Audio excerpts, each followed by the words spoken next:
This is the One Piece Podcast, episode 547 for Monday, November 26, 2018. My name is Alex. My name is Ed. And my name is Steve. And today on the One Piece Podcast, we are covering the new chapter this week, coming back from the break, chapter 925, Absence, as well as the anime episode number 863, I don't know the title. Most of what happens in it is just Carrot wrecks some more ships, and then Big Mom lands on the Sunny. So it's a short recap. Short recap. Toei's just getting real literal with their titles now. Could you tell anything had changed? I don't know. That sounds like a Toei thing if I've ever heard one. Very literal titles. Of course, you just heard the voice of our special guest, Stephen Paul, translator for Shonen Jump, or Weekly Shonen Jump's One Piece. Oh yeah, that's me. Back for some more manga, and boy howdy, am I ready for this one. Also on the show, we've got Kelly. Hey everyone. And rounding out everybody on the show is director for Rick and Morty and Teen Titans Go, amongst other things, is Brian Newton. Greetings. There you are. All right. We've got a couple things to cover before we get into the meat of the show, and among those things is news, and I'm going to throw it over to Kelly for that. All right. So we had a few big things over the past few days. Firstly, the volume 91 cover was revealed, and it's called Adventure in the Land of Samurai, which is the title for chapter 911, and it's going to be available in Japan on December 4th. And this is one heck of a cover, probably one of my absolute favorite covers they've done in ages, and our girl Tama has purple hair, so this is pretty cool. Immediately one of my favorite characters of all time. Absolutely. That's the Steve seal of approval, the purple hair. Mm-hmm. Well, I guess as long as we're talking about in the news, everybody's seen the cover, right? We should give our thoughts. It's great. Love it. I love it, yeah. Creamsicle color logo. I'm actually most excited that we're returning back to the Adventure in the Land of title sequence. For a cover. Yeah, I really love this cover. I think everybody looks spectacular. I love the composition, and I also love the fact that this is the first time that the Straw Hats have all been together on a single, official page in, I guess, a while, right? I guess Fishman Island. What volume was that? Maybe. 64? Yeah, with Jinbei on it. Although if you look closely, only half of Nami is there. It cuts off abruptly at her waist. The same thing with Robin. That's true. She's still there, Ed. Even if she's a ghost. Unless she got cut in half by law. Brooks the ghost. All right, Kelly, anything else? Yeah, we have a release date for One Piece World Seeker, and that's going to be March 15th, 2019, and that's Xbox One, PS4, and PC. So that was announced with a brand new trailer, as well as a special edition that you can get called the Gum Gum Bundle, which is going to come with a Luffy figure, what they describe as a life-size replica of a Gum Gum Devil Fruit, as well as the actual game. And that can only be bought on the Bandai Namco website. And there's an Xbox One version and a PS4 version. So we finally have a date for this game. And I believe that's a worldwide date. There's no difference between the American and European release date and the Japanese release date. So for once, I will not be able to import it and lord it over everybody with my initial impressions. We're all going to see it at the same time. I was going to do the same. Does that also include the special bundle, or are we going to get that stateside? Yeah, this is a stateside bundle, so that's currently on the Bandai Namco store. And then I think the other part of that, it'll be interesting to see, because if you remember last year in Shonen Jump, this game was teased as telling the story of some event from the past or revealing the hidden truth. So I'm curious if that's still how it's going with the story, because I know that was advertised pretty early on with the game. I think that's when it was still called Project Dawn. Oh, right. Mm-hmm. Yeah. Yeah, this game has been in the works for quite some time. It has. Yeah. It has. So we've got two releases. So February is Jump Force, and then March is this. Yeah, I skipped out on Burning Blood. It's been a while since I had a new One Piece game. I think I'm ready to jump into it again. I'll be honest. The thing I'm looking most forward to is all the bundle stuff, the statue and the devil's fruit. Yeah. You sure like stuff, Brian. I do like stuff. You see my place. Oh, yes, I have. And your kitchen. For those of you not in the know, Brian's kitchen, the last time I was there, which was several years ago, was just filled to the ceiling with POPs still in their boxes. Mm-hmm. They're not in the kitchen anymore, though. Oh, good.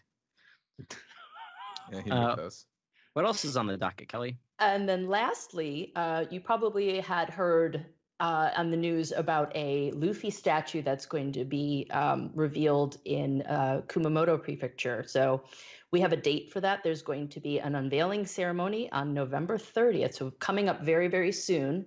And this Luffy statue is going to be displayed in front of the Kumamoto Prefectural office. So we should be seeing some photographs of that in the next few days. And Oda actually had a message about that he posted, I think, yesterday or today. Oh, that's fabulous. That's a big deal. I feel like getting a statue like that's getting up to like Tezuka or like Shigeru Mizuki level of renown. Because they didn't do that for every Jump author, that's for sure. It's like I mentioned on Twitter today, in the same year, Goku gets a balloon and Luffy gets a statue. It's like bizarre. Yeah, only one of those lasts forever, though. Actually, is there a Goku statue? Not that I know of. There's a Godzilla statue. He's endangered our universe several times. He does not deserve That's true. He doesn't deserve one. Yeah. Number 17 deserves a statue before it's a little Dragon Ball super humor for you. Now, Steve, you have some wrestling-related One Piece news? Sure. I know this is what everyone wants to hear, but really, I can't take credit for this because I didn't catch this watching an episode.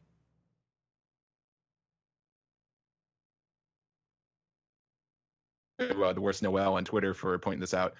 One Piece was name dropped on that episode because one of my favorite wrestlers, Keith Lee, he is a big old weeb.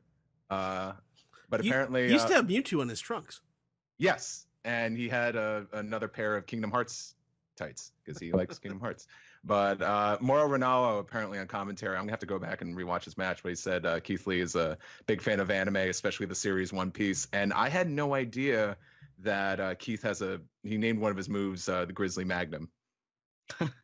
And I know, like you said, him and ACH have wrestled each other before. I don't know if they've ever wrestled as a team, but we've had ACH on our show, and he's one of his moves is his finishing move is the Buster Call, which is a Brain Buster, right? That's right.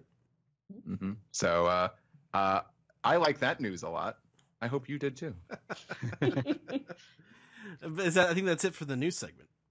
Yeah. A friendly reminder that the new Viva Card booster sets are coming out next week. So if you all have them pre-ordered, great. If you haven't, get on that or go to your local Japanese import store. You can also buy it from Kinokuniya online. They deliver all over the country, and the prices are fair. Whoa! I did not know they delivered. That is news to me. Here, yeah. Yep. Toss that into your Volume 91 order. There you go. Yeah. Because screw Amazon. All right. Does anybody else have anything that they'd like to mention before we start? I just really want to talk about this manga chapter. Yeah. Well, then let's get to it.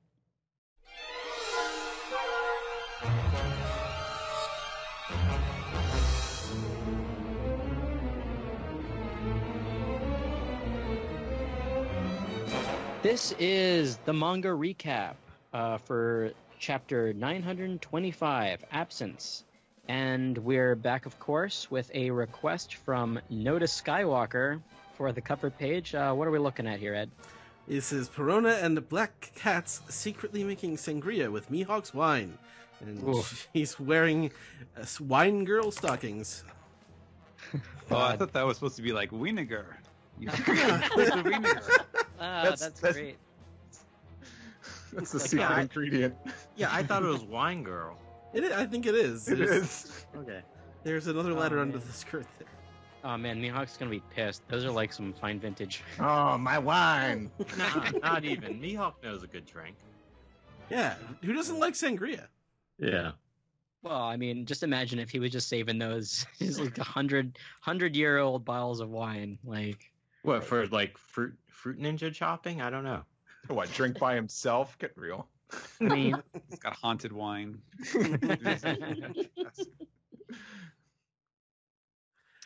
Contains the souls of all those baboons he killed. Yeah, actually, I believe on Twitter, Notice Skywalker was saying that this was the 10th time that they have been accepted for the reader request covers. And I replied back, since of course I saw this like a week ahead of time, and I was like, oh, there's Notice Skywalker again. They're going to be happy. And I think this one is probably especially good because it, in a way, in a kind of way, it actually ties into what happens on the next page. It leads right into it. You want to? Let's just go right into it. I gotta say, I was so confused when I turned the page. I was like, yeah, okay, yeah, she's making sangria. Let's get on with the story now. I swear to God, it confused the hell out of me. All right, so we start back at the ruins of Monkey Kingdom on the Grand Line, and Perona screams, but with hearts. Moria's still alive, and she cries, and she's very emotional. And Morio's looking as good as he's ever looked on the cover of the newspaper with a jaunty grin on his face. His zombie army attack. And she floats over to where Mihawk is and says, check it out, I'm so happy Lord Moria is still alive. And he says, I know, I read it this morning. Why didn't you... It says, why didn't you tell me, you jerk? This is a huge deal to me. Because I don't care. We're kind of like the original Odd Couple. Do you have any idea how many meals I cooked for you? Not as many as I cooked. I helped out with your fields. I let you live here. I'm leaving. No lingering attachments. Here, thank you. Be careful out there. And she is astonished by his niceness as he drops a sweat. He does a sweat drop. Mihawk's getting funny. You can't just toss out one last kind comment at the end like that. What? Thanks for everything, she says to him. And he asks if she does anything quietly. But he does say that this might be the best time to leave this place. There's an odd subject that has arisen at the reverie. now before we can continue, I just gotta say I can't wait for the flurry of fan art that is going to be after Mihawk says "Be careful out there." Piranha recreating Sanji's tearful goodbye from the Baratie. I thought they were gonna do the, you could put it into that song. You remember that TV show Cop Rock? Oh God. They had a song called "Be Careful Out There." I don't really have anything to add to that, but all I could think of is Pro saying, "So that's it, huh? Just be careful out there and good luck." I don't recall saying good luck. Yes. Yeah, So yeah, Piranha's finally leaving the Cracker Factory. so they do still list her as a member of the Thriller Bark Pirates. So there is that. She also flew in on that panel, which is not her ability, if I'm mistaken. It's probably, well, I was going to say it's probably her spirit form. But it's holding right? a newspaper. No, it Yeah. should be her spirit form flying. No, I'm you just see- treating that as a creative joke. Brian, those Yeah. aren't motion lines. Those are strings. Oh, sure. Doflamingo. Yeah, you The got it. Dofi's there. Got it. All right, next page, Brian. Okay, so we cut to the new world and a pirate island full of lead, and it's a giant skull that looks like wearing a pirate bandana. I read it wrong. I thought it said full ahead. Full ahead. I guess that's a head. Top it Full off head. at the bottom. Full you filthy animals. Yeah, filthy animal. And then we see there's a lot of ruckus and commotion on the island. We cut to Moria, former warlord, captain of the Thriller Bark Pirates, bounty 320 million. He hasn't been active very recently. Yeah, his But he's bounty like, hasn't gone up in 2 years. Nah. Because everyone thought he was dead. Yeah, I think that might be part of it. It may be due for an increase after this, but Moria's like, "Don't you hear me, Teach? I said, bring me teach. And he's gripping one of some like pirate by the body and attacking these dudes. And we cut to the next page where we see a horde of zombies attacking pirates. And he's like, get out here, Blackbeard. And he's like, oh, crap, he's got zombies. Help me, help me. You're being mobbed by the undead, which is fun. Pirates versus the undead. That's the next. The dead live! Ah! So many of them. In the daylight, no less. But, and then we see a reverse view of someone overlooking the commotion in town. He's like, yeah, seems kind of noisy down there. He's like, oh, that's Gecko Moria, Captain Bizarro, the former warlord of the sea. And he's like, wow, why'd you let him through? And then we cut to Alvaro Pizarro, fourth ship captain of the Blackbeard Pirates, the Corrupt King. He's like, the decision was made for us. He wiped out the entire port. He's looking for Commodore Teach and the invisible man named Absalon who showed up the other day. Oh, him. I hate the Pizarros. Yeah, Pizarro. Yeah. Pizarro, I love you, Pizarro. He's helping. I, He's got to feed him a peanut. They'll kill me.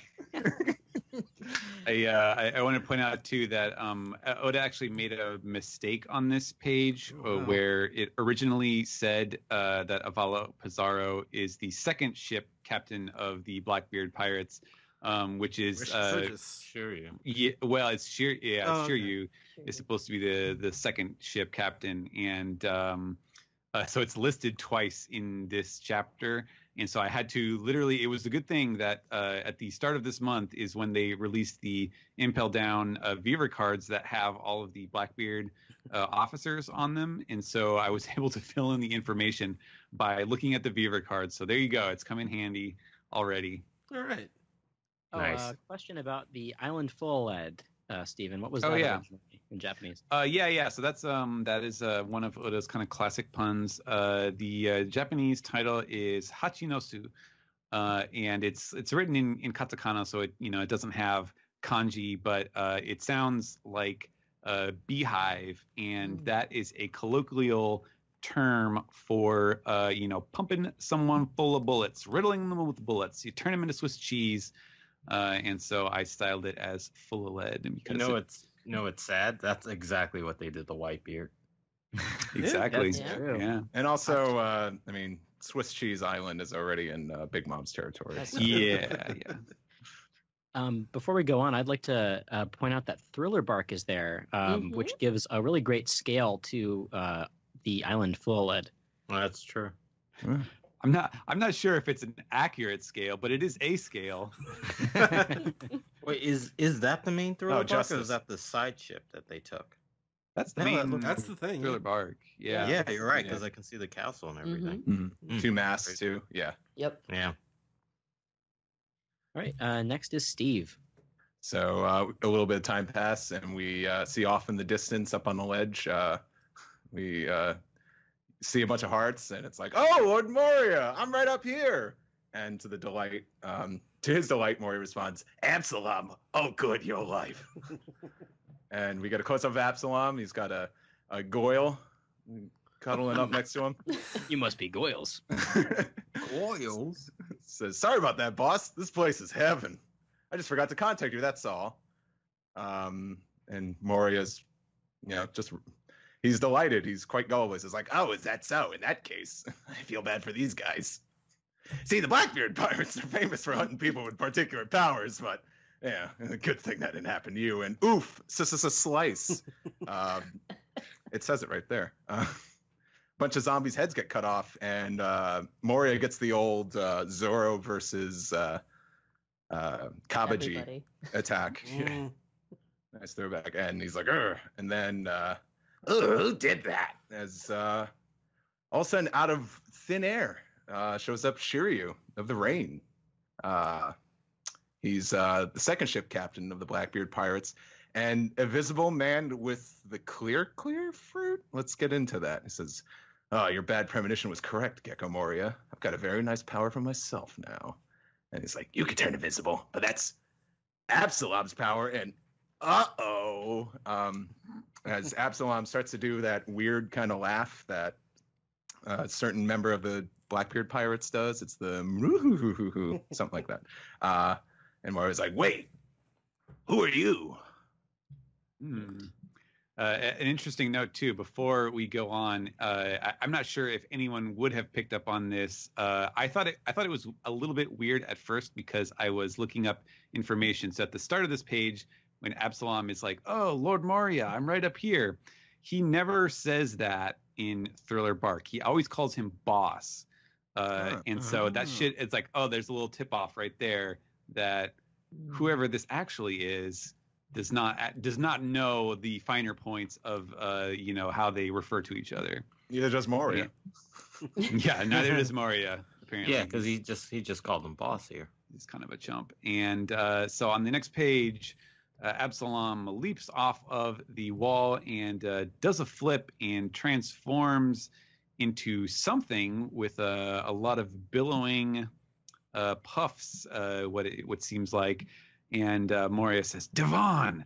It is 6th ship captain of the Blackbeard Pirates, Crescent Moon Hunter Katarina Devon. And she is listed as having the dog fruit mythical type model 9-tail fox. So put that in your pipe and smoke it, Naruto. I guess former Hokage of the village in the leaves. Yeah. Not to mention any theory that that power was possessed by Kinemon. Yeah. Right. Yes. The 9-tail fox part, at least. Yeah. I still think he's got like a regular fox power. I feel like Oda can pull that off, but yeah. Yeah, she's all decked out in piratey stuff. She's got the tricorn hat and everything. And she's got a peanut gallery that is screaming for her. And she says, it was his fault for wandering into our lair. And Moria's putting it together. Wait, you mean you? And she says, you want to take his body? We've still got it. I know you love a good corpse. So, yeah. That's Absalom is dead, everybody. Yay! Chronically dead. R.I.P. Rest in perversion. Exactly. Yeah, one of the worst characters. Kind of like an extreme version of getting bye-byed, but Yeah, well, it's Oda's really going out on a limb by killing off a character who follows, the guy who raises the zombies from the dead. So I would not expect him to be completely gone. But the only sad thing is, like, what are we going to get any more like secret leaks for news? That's true. That's what Morgan's is for. Mm. Yeah, I think Oda nipped that one in the bud. Yeah, or maybe he doesn't need to do that anymore. We'll see. He can always come up with something new. So like Absalom was like the Gawker of the One Piece universe, and he's been taken out. Yeah. Yes, that's right. Yes, Peter Thiel has bought him out. So there's a voice from the nose cavity of the skull. Nice. Nice. Gecko Moria. And people are screaming, and there's rumbling as the people say, "Oh, that's the Commodore's earthquake." And over this loudspeaker, we hear, we know who this is. You don't go disturbing the peace here on Pirate Island. And Moria's Blackbeard. Oh, you'll pay for this. Show yourself. And Blackbeard says, "Not so fast. I'm at me leisure now. This is a pirate's paradise. It ought to be fun." And he's doing this whole speech, and we're getting all these dramatic angles, but we're not actually seeing him. It's just like long shots and crowd shots. "Do you like partying, Moria? Then come ride on my ship instead. Didn't you read the morning paper? There's never a dull moment. On just the 4th day of the reverie. True love gave to me." I like how you're just writing him as Jeffrey Rush from Pirates of the Caribbean now. Well, in doing some research on, just making sure that I sort of, crossed the T's and dotted the I's for all of these characters, since most of them were introduced around Impel Down and Marine Fur, which is before I started working on it. I found that at least at one point, one of the translator, probably the adapter, had written Blackbeard with a bit of a piratey accent, and I felt like, especially with what we're about to see, it just felt appropriate. Best start believing in pirate accents. You have one. Yeah, I did notice that, and back when One Piece first started, I had a huge problem with like all the pirate jargon and stuff. Definitely. But this definitely fits, because yes, on the fourth day of the revelry, my true love gave to me a Blackbeard spread. We finally get to see post time skip Blackbeard, and we see him taking off some cool shades as he reveals what happened on the fourth day of the reverie. The captains of the Revolutionary Army busted into sacred Marijua to rescue Kuma, and they clashed with Marine Admirals Ryoku, Gyu, and Fujitora in the process.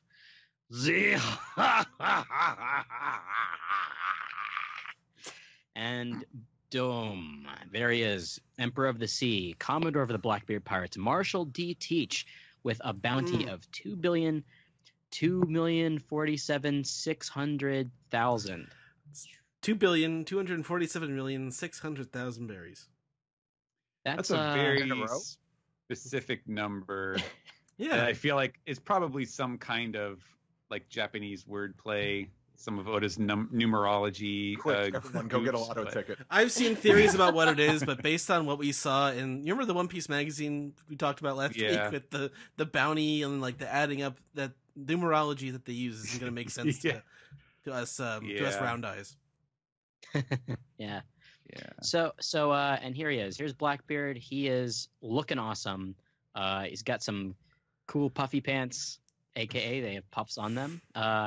He's really adorned with like. Hold on. Like, is that pirate's booty on his pants? Is that pirate's booty? Oh my god! Oh my god! This man's been shopping at Trader Joe's.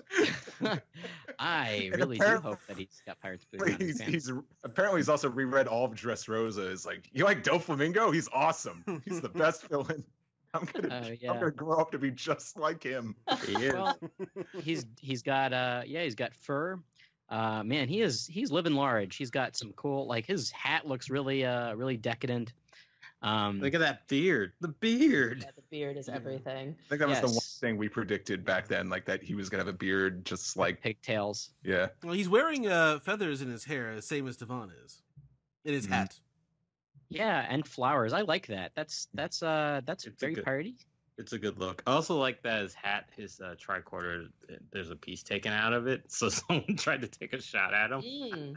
Yeah, like I think he's really taken up the mantle of what Whitebeard used to represent. He's surrounded by women, and a Mr. Smee. Thank you. Definitely there. Definitely saw that. Particularly a Bob Hoskins Mr. Smee. Yes. Surrounded by liquor and some pineapples back there.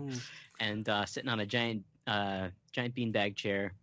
Blackbeard is definitely living large, and you can and that'll be the title of his movie, Blackbeard, Living Large. He looks great. Kelly tweeted out earlier that he looked like he's rapidly approaching final boss form. And you said this was the Blackbeard spread, but it looks more like the Blackbeard Manspread to me. Yeah. Yeah, he coined that move himself. It's his real special move. Let's look at that. Wow. There's like 4 of us sitting on it. What a bastard. Yeah. Well, there he is, and he reveals what happened on the fourth day of the reverie there, and he continues on. Meanwhile, events are transpiring in Wano, where the dreaded monster Kaido dwells. All the young folks with angry blood like Straw Hat have gathered there, while the Mad Empress Big Mom lays chase. As Devon and Shiryu look on while Moria is forced to listen to. He's only mildly annoyed. Look at it's just like, yeah. Right. Well, I guess I'm point here.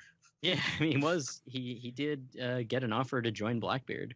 Absalom is a bit of a douche. So Yeah. And of course, Blackbeard posits what we're all thinking.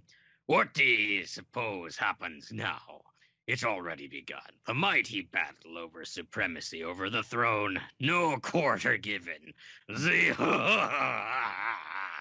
well, I want to know what Dr. Hogback thinks of all this. Yeah, where is Dr. Hogback? I'm sure They he's left on him back on the Thriller ship. Yeah. Yeah. I'm sure they'll be back any minute now. So I think this is interesting. Blackbeard knows what is happening on Wano.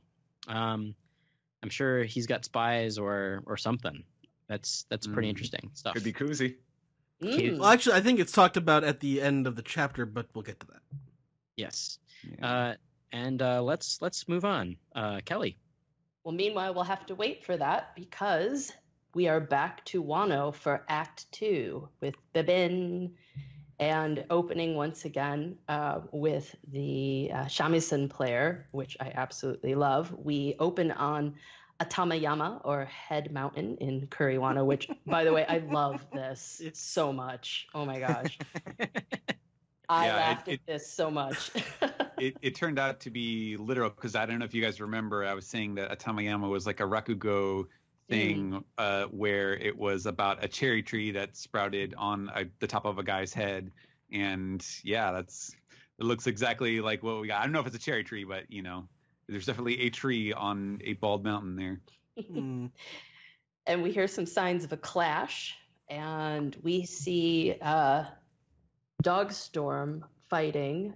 What's the bandit guy's name? I always forget. Ashura.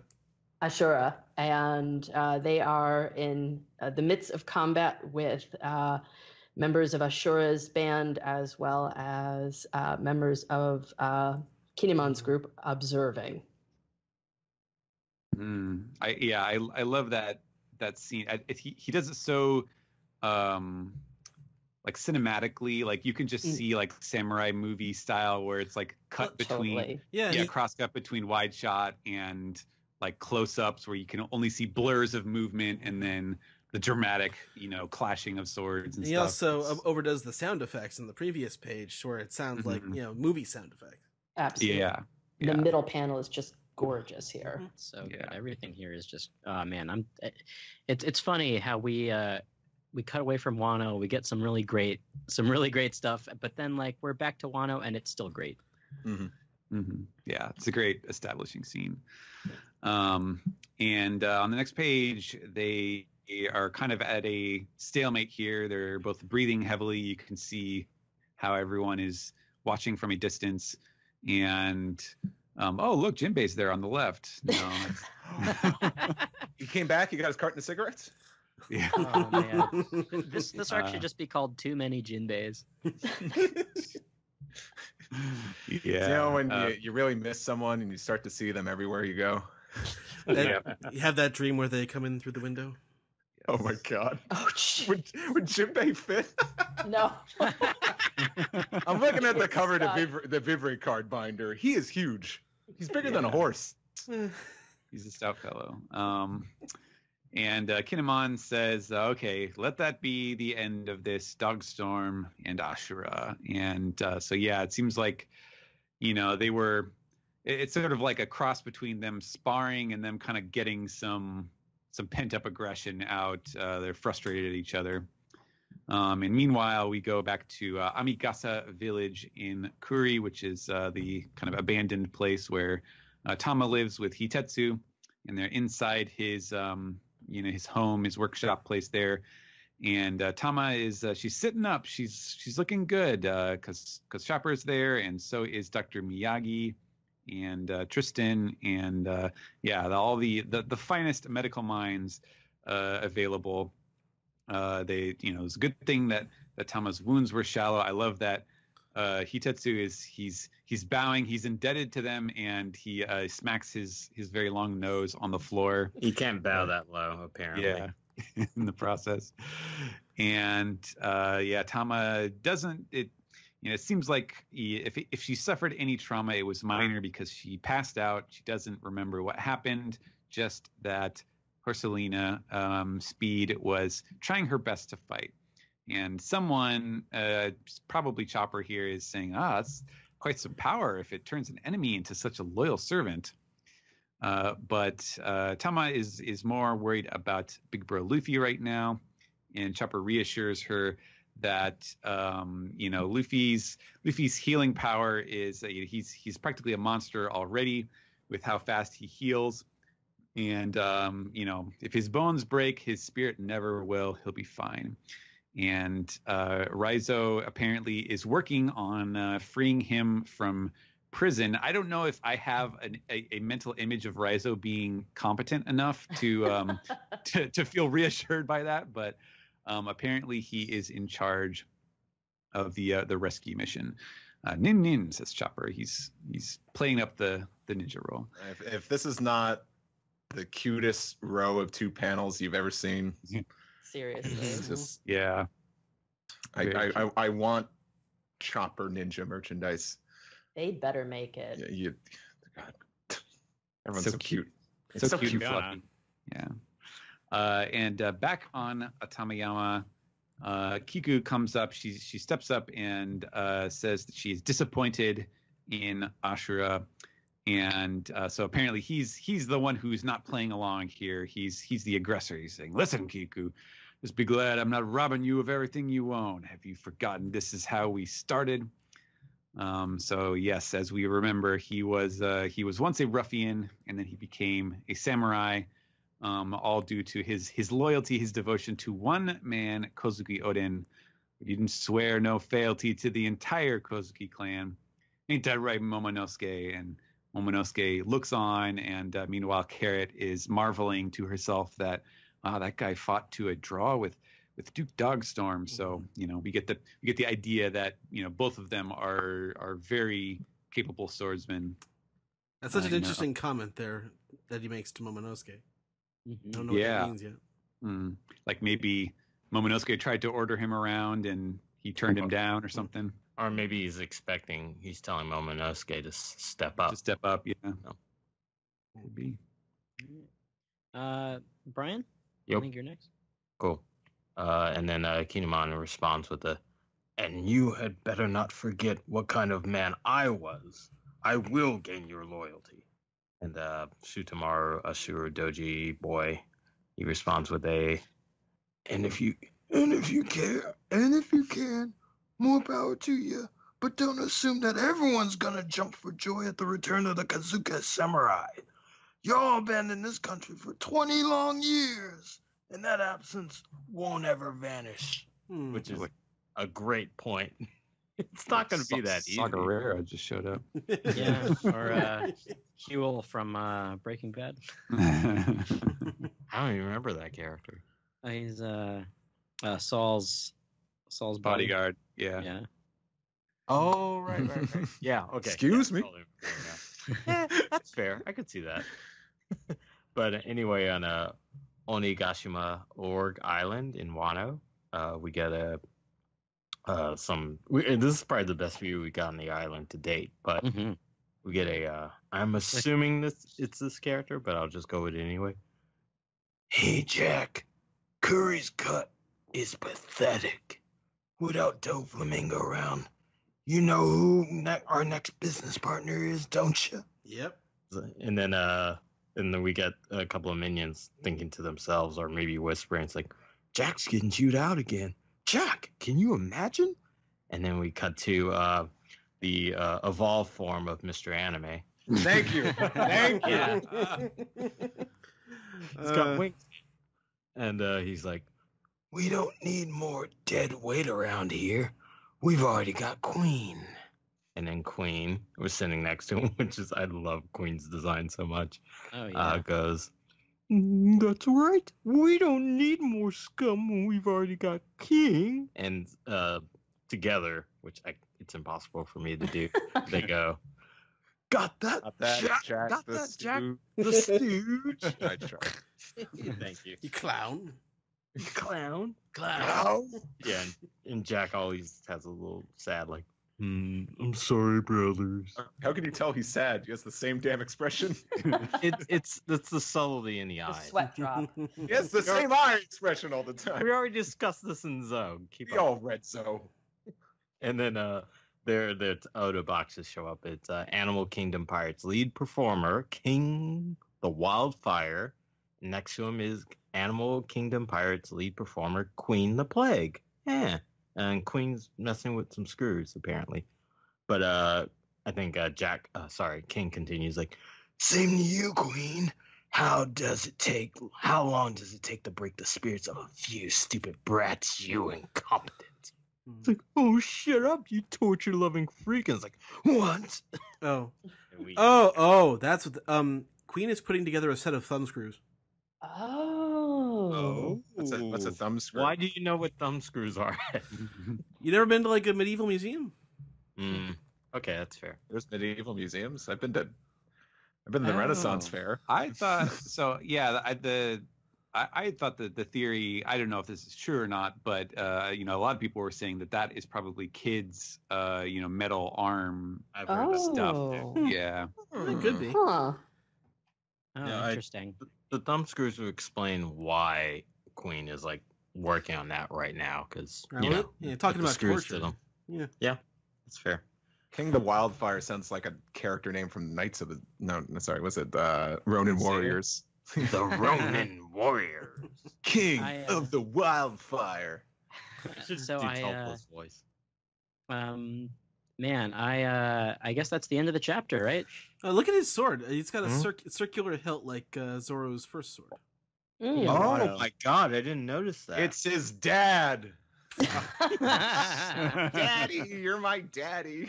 I even before you said that, Ed, I was like, once I saw that sword, I was like, okay, that's clearly going to be Zoro's opponent.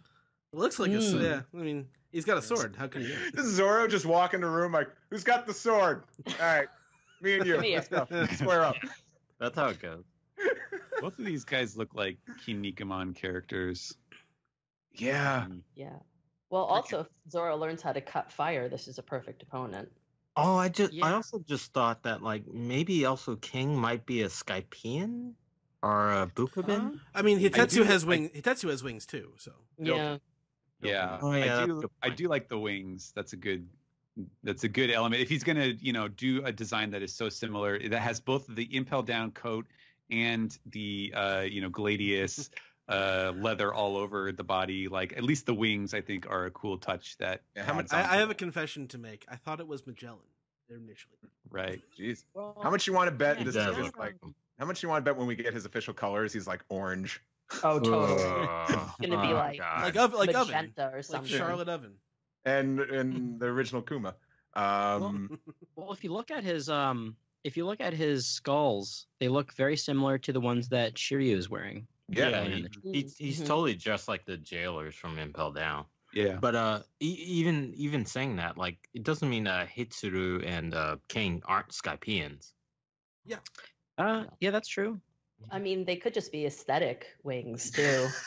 I mean, well, if you're gonna put on that much of a costume, I Yeah. don't put it past anyone for having decorative wings. yeah, but the Skypeans never use those wings to fly. That's true. Yet Final they weren't check. that big. Yeah. So let's go round off, I guess, or in this way, and everybody can give their thoughts on the chapter. Kelly, you want to go first? Okay. Wow. I loved this chapter so much. I was completely not expecting us to go to the Muggy Kingdom next. So that was just a big treat. I love seeing familiar faces again. Noticed that Mihawk is still listed as the world's strongest swordman. So I know that there were a lot of theories that maybe Zoro had surpassed him during that time. So I wonder if that means he hasn't just yet. But just kind of moving forward, I was completely obsessed with Blackbeard. So I'm going to call it his final form. Doesn't mean it necessarily is, but he is just looking like that final boss end game villain. Doesn't mean he's going to be the last guy they fight, but man, he is definitely making himself just menacing looking. So I just to see all of this going on and the way they kind of have moved between the two topics here. Now I can't honestly say I'm confident you'll go to Wano in the next issue or whether we'll talk more about the Reverie or not. I'm hoping we'll hear more about the Reverie or see more because I'd hate for it to be just referenced the way it's being referenced because I'm super curious. But my gosh, just too much in this chapter. I'm glad Tom is okay. Great chapter. I could go on all night, so I'm gonna stop. All right, Brian. Yeah, this chapter was a pure delight. It's almost like more information than I think we deserve for a lot of things. Yeah, I caught that too, Kelly, about like Mihawk still being the world's strongest swordsman. And it's also interesting in this chapter we get Shriryu's power up as well with clear fruit, which it almost feels like I feel like he deserves a better fruit because we've already seen that one get defeated pretty handily. And since I think most of us have probably surmised that Shiryu will be one of Zoro's final opponents in One Piece, unless Oda wants to throw us a curveball. But it also cements the fact that I never thought Mihawk would be one of Zoro's last opponents. I always, because even the beginning of the series before Shiryu was introduced, I always felt like Mihawk wasn't menacing enough for a final battle for Zoro. I think if anything, if Mihawk and Zoro fight again in the last series, just so Zoro can have the title as the world's strongest swords person, it would be just like a one shot. Like after Zoro has this like big battle with someone who's actually like menacing and a threat, he just challenged Mihawk, and Mihawk acknowledges that he's the best. So I guess Shiryu has the clear fruit, and I also don't know if Blackbeard has figured out a way to transfer his double fruit ability to his crew members, which would be interesting. Which I'm hoping, but I'm just hoping because like the clear fruits are kind of like, it's a good fruit. I mean, Epsilon sucks, so whatever. And then, but Devon is awesome. But more importantly, I just want to gloat right now because all you guys gave me shit a couple of weeks ago about Moria not caring about his crew, and look who comes knocking, worried about one of his crew members, is fucking Gecko Moria. Yeah. Yeah. So again, like it doesn't mean that he's a good person or even Absalon's a good person. They're both shitheads. But they're shitheads together. Exactly. I bet like it was because they ran out of groceries and he doesn't want to go shopping himself. So even still. See, what I want to know is Absalom, what's the Wi-Fi password? See, what I'd like to know is what Absalom was doing there in the first place. I imagine he might have been doing his journalism, which means not the only fucking warlord bastard killing journalists in the world today. Huh? What? Yeah. Sorry? Huh? Khashoggi? Okay, I'm sorry. Hey, this guy's body is perfectly intact. That's an unfair comparison with Blackbeard. That's fair. Which means Blackbeard's better than the fucking Saudi Arabian prince. What I also notice about Full Lead Island, it's basically like the upgraded version of Jaya. Mocktown specifically. Yeah, where Black first appeared. I thought it was funny that they have a Denden Mushi, but they have just a regular old electric bullhorn in front of it. Yeah. Well, the Pirate Island is a callback to Longland because they said that's where the Davy Backfight came from, was this pirate island in the, I forget if they said it was in the New World or not, but I don't think they mentioned the New World at that point. Yeah, it was mentioned like this, unless it's meant to be like a whole category thing, and this is just one pirate island. But I don't know, it's hard to get more piratey than like a giant skull with a pirate bag, with a do-rag and everything. Yeah. Yeah, it's pretty brilliant. And also like with all the Wano stuff, like back in the island. I hope we get a name to that Shimisway. I can't pronounce. Samisen, thank you. The Samisen player. Like I hope she's part of Orochima's crew or something. Could it be Robin? I mean, I was wondering. No, I don't think so. Because her hair is different now. We have to get like more of a full version, a full view of her. That I don't think it's Robin. But I thought about that too. That'd be kind of neat actually if she was the one telling the story. It turns out to be Momonosuke's sister. No. Ooh. Hey, I'm not opposed to that at all. Sister. It's a good example of hiding in plain sight. Yes. Yeah. Mm. And I already talked about King and Queen, how much I enjoy them. So yeah, Wano, yay. Great. Steven? Wow, what a chapter.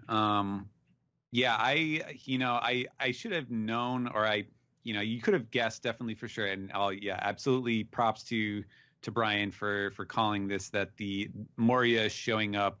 I had just sort of figured like, okay, Oda just kind of, the time has passed for Moria to be meaningful in any way. So it was a very nice surprise for him to show up here and basically be sort of the conduit into seeing the latest status of the Blackbeard pirates. It was, I mentioned a bit during the recap that it was kind of a major headache to kind of go back and reference all of the little detail, the little presentation details about these characters and what, okay, have they spoken before? What did they sound like? How were they previously handled? Little things like that. What were their nickname things and so on? But it was an awesome scene. I thought Blackbeard's stuff was great, and yeah, the synchronicity between him and Doflamingo was not lost on me. I feel like they're almost like motion sensor guys, where all they do is they just sit around on a big couch all day, and then when somebody wanders into their territory, they just sort of spontaneously activate and go, it's a new age, clouds blot the sky, and they give you a bunch of exposition. Sounds like a Halloween decoration. Exactly. Or the tree in Oda's house. It's the pants. It's got to be the pants. Yeah. But man, yeah, he's looking great. I love the latest duds, and I'm looking forward to that. Another thing that we didn't mention, but stuck out to me, was that even here, where he's just sort of summing up what the current situation is, letting you know that a few days have passed, while also kind of telling you, okay, well, stuff has not changed significantly in Wano while we have not been looking at it. But he does specifically mention Big Mom chasing them as well. So, I feel like the more often Oda kind of beats that drum of like, yeah, she's on her way, she is coming, like the more likely it is that she will play some role, if not in the in the outcome of Wano itself, then like right afterwards, to set up the next arc or something. So he's being very consistent about that, which is interesting. I definitely noticed that. And then getting right back into Wano, it's a nice kind of slow easing us into it with the stuff with Shutenmaru, just kind of reiterating that it's not going to be, the title of the chapter being Absence, referring to the fact that, they disappeared for 20 years, and just kind of reiterating for story purposes, like, it's not going to be as easy as just hand out your flyers and everyone is going to show up. They're going to have to, the challenge of the story right now is to show that they're worthy to recruit, noble samurai to join their cause, and whatnot. I guess for me, the caveat of this chapter, I guess I'll be the one to say it, is that I was not really super impressed with the designs for King and Queen. So I was like, oh, okay, well, it's like some very familiar elements, and otherwise maybe not super inspiring to me. But then the caveat within the caveat is that I don't think Jack's design is super awesome either. So I'm like, okay, it fits. I was going to mention that they're consistent with with Jack that way. Sure. Yeah, they're just big lugs. So I guess we'll see. I mean, we'll see what their powers are. I mean, I think Jack's power is the best part of him. So If these guys turn out to have some pretty sweet powers as well, I think that will definitely help. Just wasn't blown away by the first reveal. That's all I'll say about that. Okay, Steve. Wow. Okay. This is a BFD, this chapter. I loved it. Of course, it's another like one of those around the world kind of chapters. I know everyone was kind of debating whether or not we'd jump to the Reverie, and we didn't, kind of. But this is great. I don't think this has been talked about yet, so I'd love to harp on this. I've heard constant fan theories for years that Gecko Moria was getting involved in the Wano arc. Like, because, he got his ass handed to him by Kaido. So, like, Moria's going to come in and, like, give Luffy advice or maybe help Luffy. And no, Moria's back and he's just a stupid, selfish sumbitch. It's amazing. I wouldn't want or expect Moria to show up in the Wano fight. It's not his battle anymore. I thought it was just more like it was an interesting tidbit that like that's like Moria got his ass handed to him by an emperor. It's not like watch out for his mallet. Oh, you got hit by it already. Because like Croc was crushed by Whitebeard. Yeah. I thought it was really funny. I thought like, Moria's gonna get involved in Wano. Instead he just shows up and Blackbeard's like, you want a job? And I'm like, okay. Sure. I got to comment on a lot of the incidental characters, especially like on the Moria page, like very, I'm thinking very, like Disney's Peter Pan, like especially this one guy that's telling all this information to Pizarro. I love that drawing. Really good stuff. Like Oda's, Oda, like Oda. The sense that Oda's really enjoying this current arc really shows in his artwork. It's been fantastic. Like it doesn't seem, it doesn't look like Dr. Katz. It's not like Scribble Vision right now, Squiggle. It's looking really good. One thing I want to talk about, I'm kind of stealing this from Alex, but I really enjoyed Alex's one theory he had about Jozu, that Jozu was killed off and his powers are Shiryu. So then Shiryu would be like made out of diamond, and Zoro would eventually cut diamond because that was dropped, maybe in Alabasta. Like that. It like was the next... dropped in Alabasta, yeah. Okay. Well, it's also like an invisible swordsman. Like, come on. Yeah, it's still gonna be badass, and I really like the way Oda draws the invisibility with like kind of just inking the shadows and filling them in with gray tones. It looks really cool. Katerina Devon, maybe I'm jumping the gun here. Is this our first out and open LGBTQ woman in One Piece? Maybe jumping the gun. Yeah. I feel like there's a nugget there. And sure. Because I don't know. There was that cheering squad. Well, there was also Rebecca's burly protector from the Coliseum arc. And save me! I forgot about her. Yeah. Hey, I would love for someone to ask this question to SBS and not like, how big are her boobs? I just thought that was real cool. Steven, does it say rain on the back of Shiryu's jacket? I forgot to ask that. I wasn't really. Oh, no. It says jail or prison. That's what he had before. Yeah. Is being the warden Impel Down just like the X that Shiryu just can't get over? I only have these one set of clothes. You just swapped no out other coat ever fit me this well. He found his soulmate in M. Bison, and he's not going to give it up. I'm really happy to see Moria back, and if Moria is going to be an underling for Blackbeard, that's fantastic. And I gotta admit, I do want to see Absalom come back in the story, just as a corpse with like some stupid person's shadow in it. Oh, that'd be so good. I'm Dante, and I'm the biggest idiot ever. Blackbeard, I mean, it's already been said. He looks fantastic. I'm glad we've now seen him, so now we don't have to think about that stupid opening where he talks midway through it, and it's just the old Blackbeard. It's the anime I'm talking about here. I kind of like. I think we kind of predicted this back with Reverie that it might be all that might happen and we don't get to see it. Like, oh, you should have been there. It was amazing. Someone got hit with a pipe, and so one dude had tried it. He literally does. I forget the name of that guy.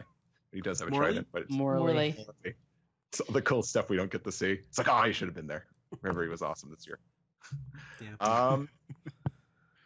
Other than that, these designs are crazy. I'm just looking at King and I'm thinking like, oh, I feel bad for the person that has to fill in all those blacks. That's exactly the first thing I thought. It reminds me of that anecdote from Akira Toriyama that the reason he invented Super Saiyan was because he felt bad for his assistant who had to fill in Goku's hair. Like I'm telling you, Oda's the antithesis of Toriyama. It's just like, hey, Oda-san, you think you could knock it off with the blacks a little bit? And he's like, yeah, sure, okay. But then like we're gonna do this the Toriyama hard did way just characters because. like Cell, and Cell's a pain in the ass. Yeah. Well, you got to look at this guy too. It's like you have to fill in those blacks, and you have to keep all these little bits of white lines there. So like you could see the feathers and his big stupid wings and his stupid buttons and the shine and his big stupid leather coat and all the other stuff on his big stupid face. And like, Oda, you're great. And it's keep doing what you're doing. Well, hopefully they'll have like a animal transformation, so you'll get rid of most of those details, maybe. Yeah, I'm curious what's under this mask. He's also going to be a real sweaty cosplay. Which someone has to do. That is like my goal for 2019. I want to take a picture with whoever is cosplaying as King the Wildfire. Oh, they're still alive. Yeah. No, but this was it's a great around the world chapter that we got midway through the story. If I could just say one last thing, Oda's really kind of changing up the way he tells the story. He's bouncing around. Like I said, like we left Wano to have this little chapter. The little act breaks he's doing with the curtains. He's trying a lot of new things in this arc, and it's been interesting. It's not the same old shit. It's been really enjoyable thus far. Another great chapter. Right, Ed. Okay. What I have to add to this, I think, is I was noticing what Blackbeard was talking about, how he knows all of the stuff that's going on Wano.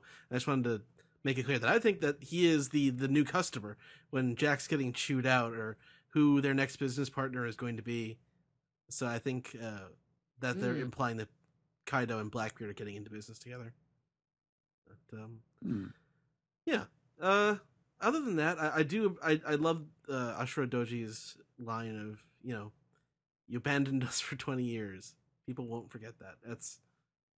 That's a very important line, because it'll go a long way towards explaining the resistance to these people. Yeah, and it makes perfect sense for us because 20 years is a long time for us. Even for the Straw Hats, we're separated for 2 years. It hasn't been that long. Yeah. Very true. Mm-hmm. But other than that, I think you guys have covered just about everything. I love all the designs. Blackbeard's poofy beard, his whole attitude. He's very fun. He's happy-go-lucky, Blackbeard, in this. Katarina Devon, even Shiryu's being a little sort of. No, he's not really being. He doesn't really have a sense of humor, but Devon and Pizarro and Blackbeard definitely do. So. I love the trick. Like that, I had to read that twice to get that initially. Like what exactly happened. That was impressive. But yeah. I don't know. You guys have pretty much said everything I want to say. I love the Wano stuff. I'm just waiting to. I want more. Yeah.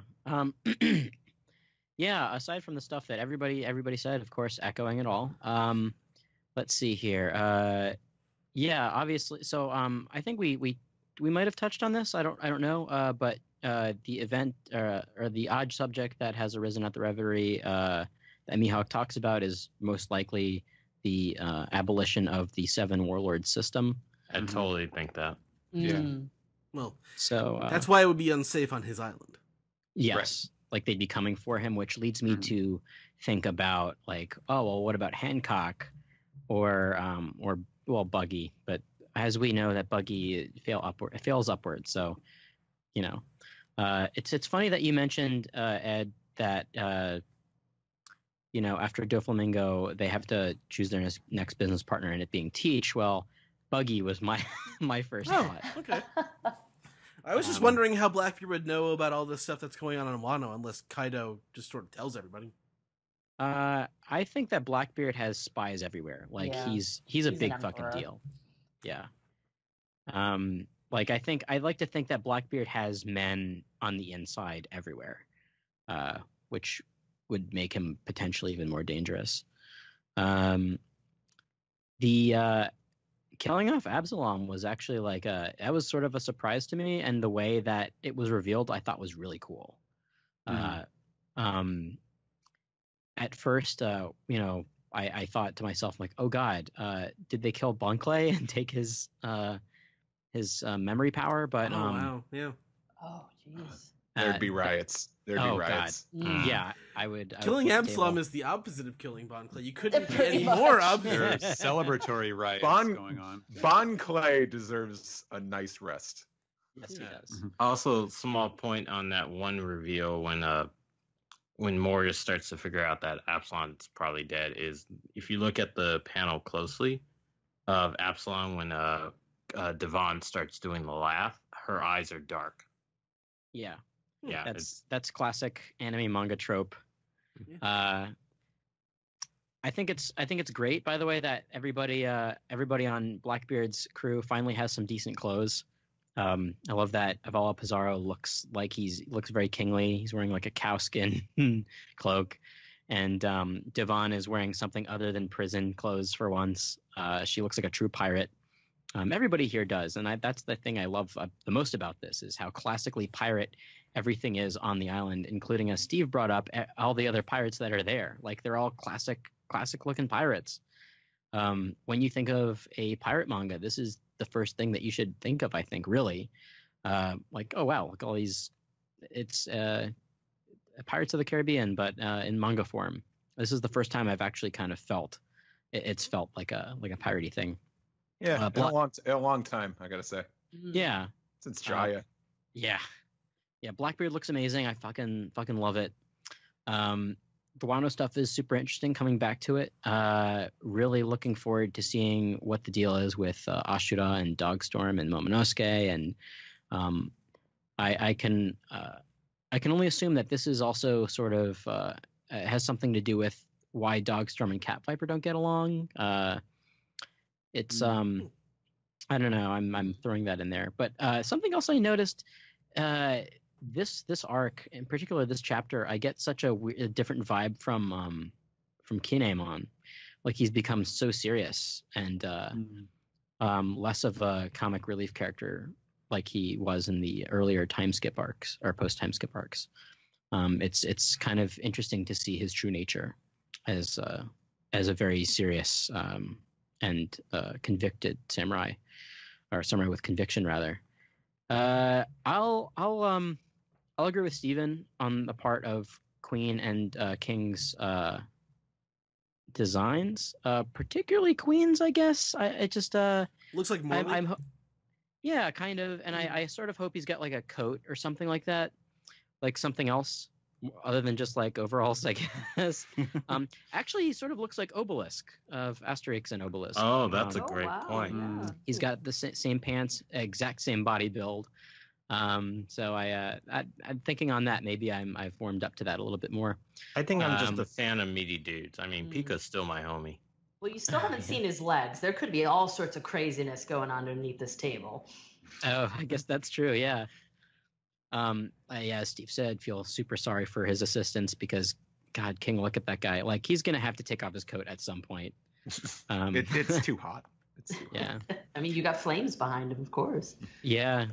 I wonder where those flames are coming from. I really hope that he goes full Tengu and starts flying with those gigantic wings, or even better, he goes full Rodan and he causes destruction just by flyby. You think that'd be great. King might be the what's that flying dinosaur? I can't think of the name of Pterodon? it. Pterodactyl? I think he might be the pterodactyl. Oh man, yeah, I do hope that. Yeah, if we're going full prehistoric on the officers, Yeah, so he means he just becomes a giant Rodan, spits fire. I'm so down for that. Yeah, I would be extremely excited. And Queen is some sort of other kaiju. Gamera. Oh man, yeah, right. I was thinking, was Godzilla's kid is Minya? Yeah. Godzuki. Oh man. So I think that's all I had. I have one thing I want to talk about. I want to talk about Oda's author comments. Oh yeah. Okay. Oda has rich guy problems. I've been playing Pokemon Go inside my house for over 2 years. Someone please give me a legendary Pokemon. He can have all of my legendaries.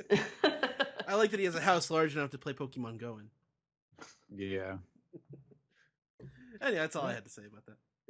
All right. Well, if nobody has anything else, let's get to some piece to. Oh, Kelly. Oh, sorry. I was just gonna say, it's amazing how great this chapter is, and there's literally one straw hat in it.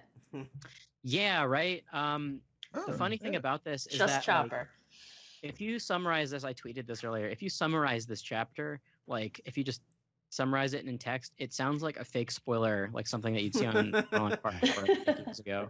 Because we would get people would post bogus spoilers, and they would sound exactly like crap like this.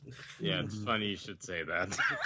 Yeah. This one was quite a lot that you wouldn't expect coming from Oda. Yeah, All it was a real whopper. Let's get into the anime recap. Yes.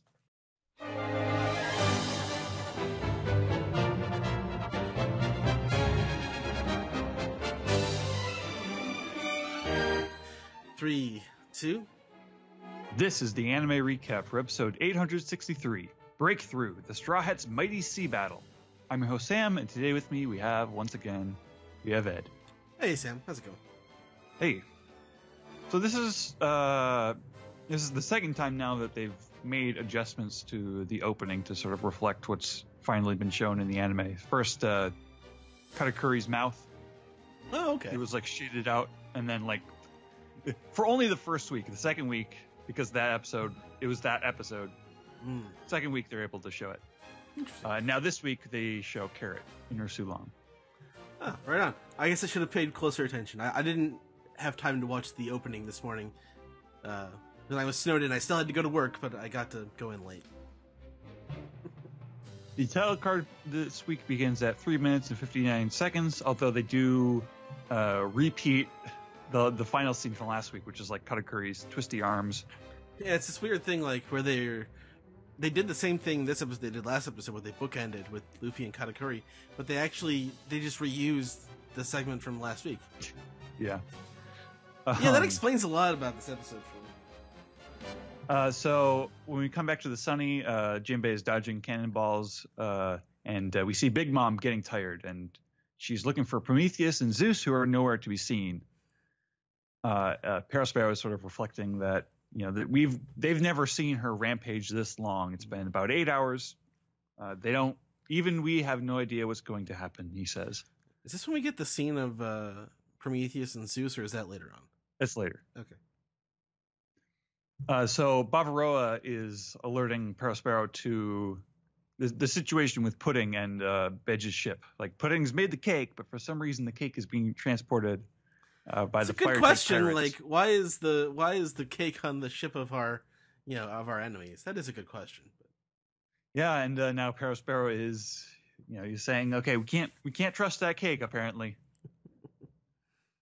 We come to Bedge's ship, and Sanji is kicking a big barrel of poison away that they're trying to mix in with the cream, and the barrel breaks overboard, and you actually see dead fish rising. Yeah, that was kind of cool. I did like that. So Sanji and Bedge are arguing about whether they should put poison in there or not, and Sanji's argument is, basically okay, I have my pride as a chef on the line. I'm going to beat her entirely with flavor. Yeah, man, this is we're already 10 minutes into the episode at this point. Yeah, so Sanji stuffs some cream into Bedge's mouth, and Bedge, it's the same thing that we saw with one of the Whole Cake Island chefs, where he drops. Everyone's like, "Oh my God, what happened to him? Is he dead?" And then, as it comes to, it's oh, I'm dying of flavor. It's funnier when Benj does it, though. So Sanji gets his way, I guess. Yeah. Prometheus I and Zeus- like the argument they get into like right before he puts the cream in his mouth. They're like nose to nose, just like yelling at each other, but not like in a angry way. Like they're sort of like. Well, they're bickering. Yeah. Well, they're friendly bickering.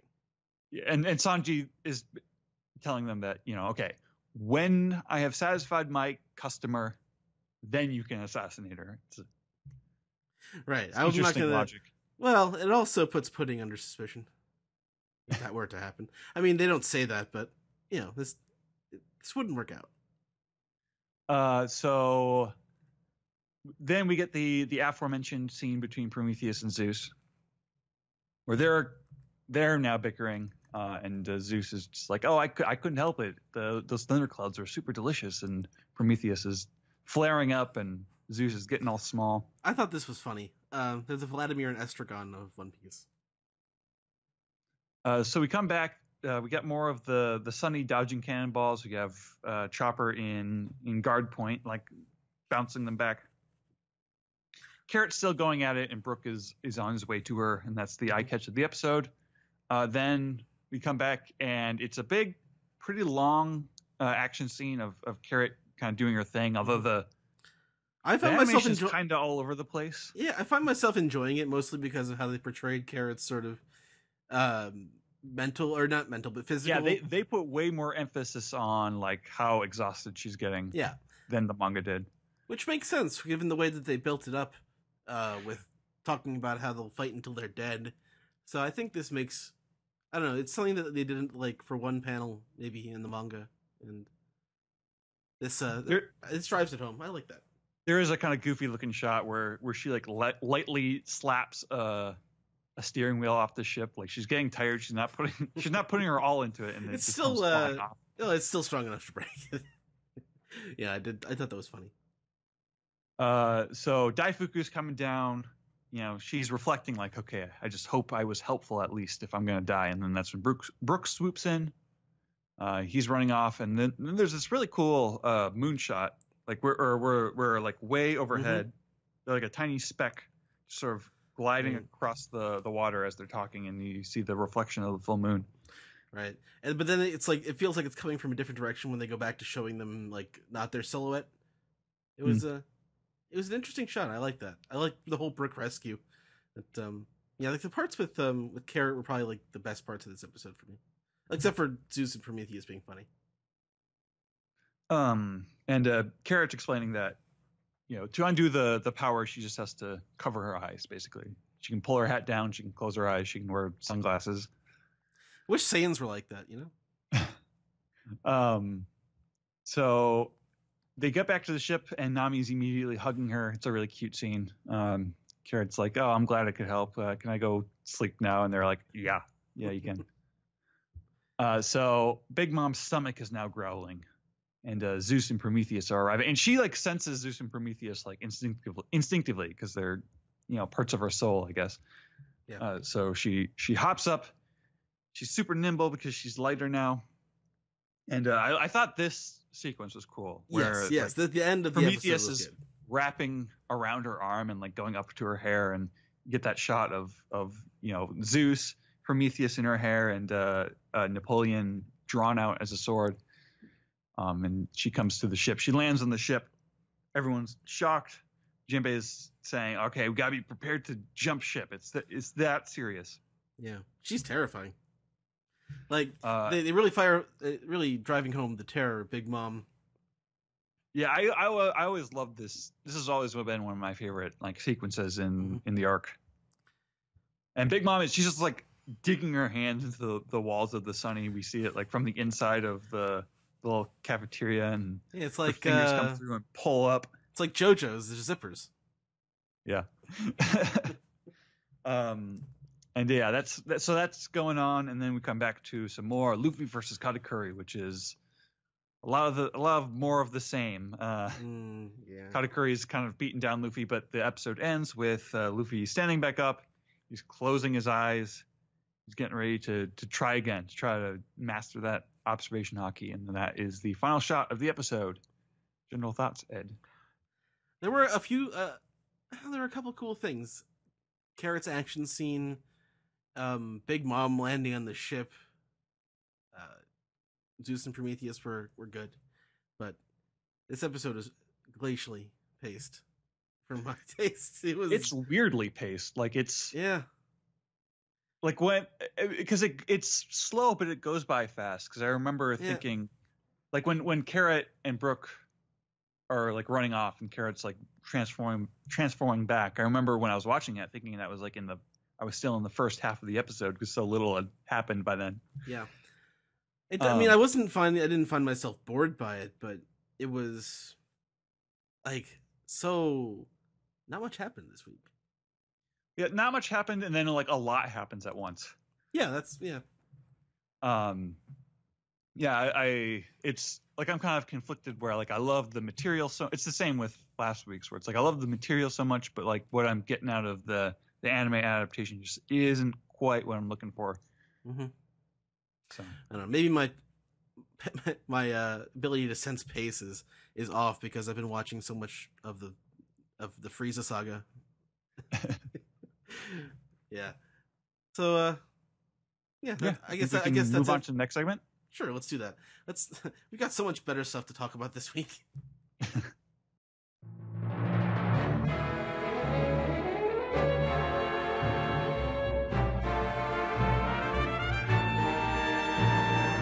Hey everybody, it's the Piece Together segment where we answer your questions, your comments, your theories, your news as to what's happening at the Reverie on the fourth day. What we usually do first, Ed? We do this piece. I think Steve has that first this week. I certainly do. First Do one. you? No, I do. First one comes from Morgul. Says, "Avast me, hearties! This chapter be really grand. We finally gets to see Blackbeard post time skip, and it really blowed me down." TMI. Moria and Absalom be back, but they also be dead. I think you're jumping the gun there a little bit. Sleeping in Davy Jones' locker, eh? I should have commented after I read that sentence.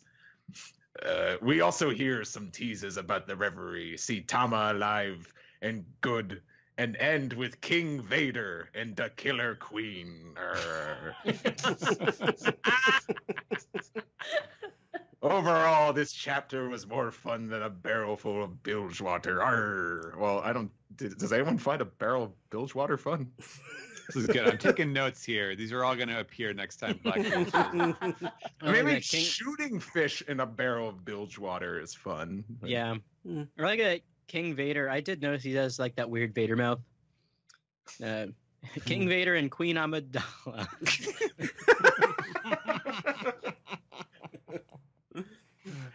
Cool. Next one is from OG-san. He says, "Hey, OPP, do y'all think that Jack, Queen, and King are sake bros like Luffy, or actually related by blood somehow? I found it interesting how King has a similar outfit to Magellan and Shiryu, skulls on his collar included. Do you think he's a former awakened Zoan guard who broke Kaido out during one of the times he was captured? Do we know about Kaido being captured by?" Well, they said he's absorbed a lot of damage over the years. That was the point of that, I think, in the suicide chapter. He sank several ships that were, ferrying him as a prisoner. So it's happened. Maybe he just lets himself get captured so that they can try and kill him because he wants to die. Maybe. As far as Jack, Queen, and King go, I feel like they're even less than sake bros. My take is that they're like Mafia brothers. Yeah, it's like Yakuza style, and they don't even seem to be particularly close. So because they're just ragging on each other, I don't know. Then again, that is a very brotherly thing to do. So actually, Stephen, do they call each other, or does Jack refer to them as Aniki or Anikitachi? He says Anigo, which is similar as it's the Ani for older brother, and then Go is like exalted or something. It's an honorific kanji as well. So it's not something that you see too often, but it is, it is a similar type of word. So, it's like a lot of Japanese like family terms. It's kind of open to interpretation. Like you could say that they are family, that they are related by blood, or you could say that it is more of a like organizational family type thing. There's not really any hard evidence either way. I'm just saying, from circumstantial evidence, I feel like they're probably not, actual brothers. Yeah, that's my take. Cool. And this last one is from Grim Pyros. Man, what a chapter. It's been known for a while that Blackbeard's been hunting fruit users, but I never would have guessed it'd be someone we're familiar with. Kind of puts how seriously scary of an enemy Blackbeard is into perspective. Who do you guys think might be next? Because if I see someone with slow powers, I might cry. I'd cry too. I think that was a given.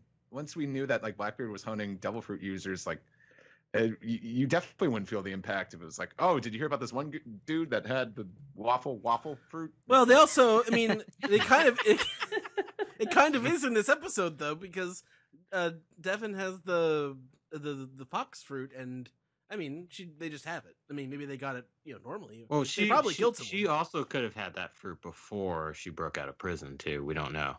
Yeah, I'd say so. I guess I would have thought that they would have shown that then, but maybe, I guess it didn't have to. Yeah. I mean, she was a level 6 prisoner. Yeah. Yeah. I mean, imagine if that was just for what she did before she got the fruit. I mean, my God. Yeah, I know. She's dangerous. If I could talk about what I mentioned in the manga recap, Alex's whole Josu thing, I thought that would have been really cool to see.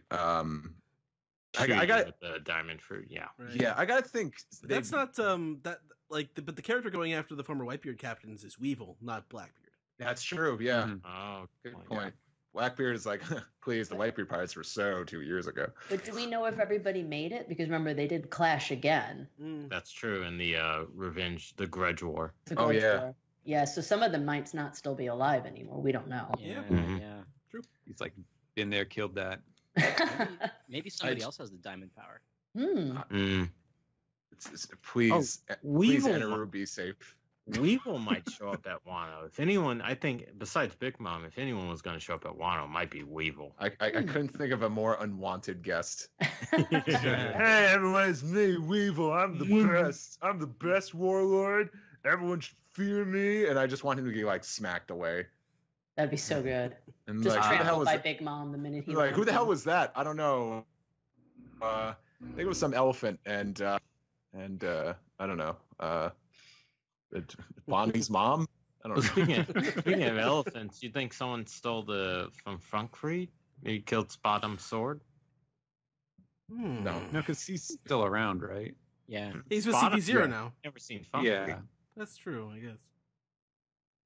Maybe he was in the sword form. I haven't looked closely enough. Right. Does that does it for Discord? Yeah. That's for Disc Right. Peace. Disc Peace. I'm sorry.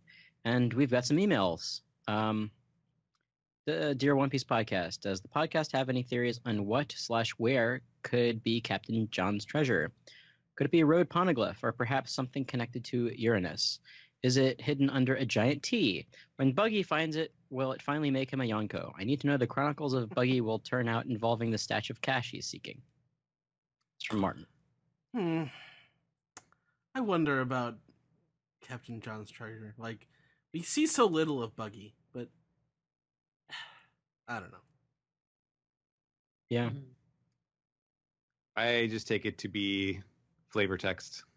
Sure. Well, I think Buggy will find Captain John's treasure, but it'll be like at the end of the series, and then it will be quickly overshadowed by Luffy becoming the Pirate King. I mean, he could have found it already. That's Like true. he's gonna get it, and then he's gonna walk back into town, and the newspaper is gonna fall in his hands. That's on brand, yeah. Yeah, that'd be pretty All right. great. Let's see here. So in regards to the One Piece live action series, Cast all the actors who you'd most want to play the Straw Hat crew, keeping Oda's preferences in mind. Attached is the bit in the SPS that shows where all the Straw Hats are from, quote unquote, in the real world. I'm most interested to see who'd cast as Nami, since Oda claims she would be from Sweden. By the way, this reader is from Sweden. This is from Myra, and or Mira, and says also, since Jinbei wasn't included in the chart, where in the real world do you think Jinbei would be from? First of all, I point this out like every 2 or 3 months, so I guess it's time. Oda was not saying where they are from in the real world. It is the image country. So in other words, it is what country's image does he associate with their character?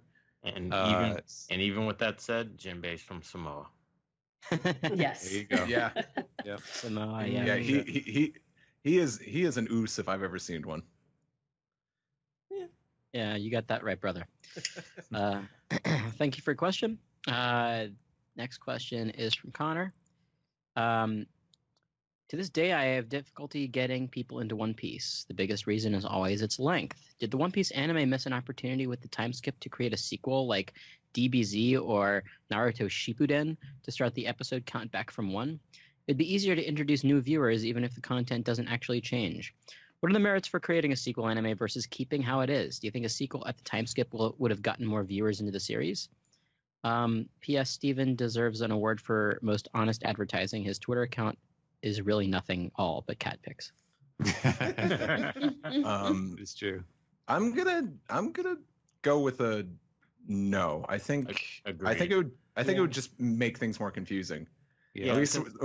At least despite One Piece being really daunting at its length, you know it's all there. If you turned the time skip into like a Z anime, I think you would have people asking more questions. Yeah, because here's the thing: we actually had it's a fluke of accident that Dragon Ball Z ended up being a successful anime series and adaptation. Because if you compare it to like Shippuden or any other series that had like big time skips like that, they don't turn out as well. Not even just in other countries, but also in Japan.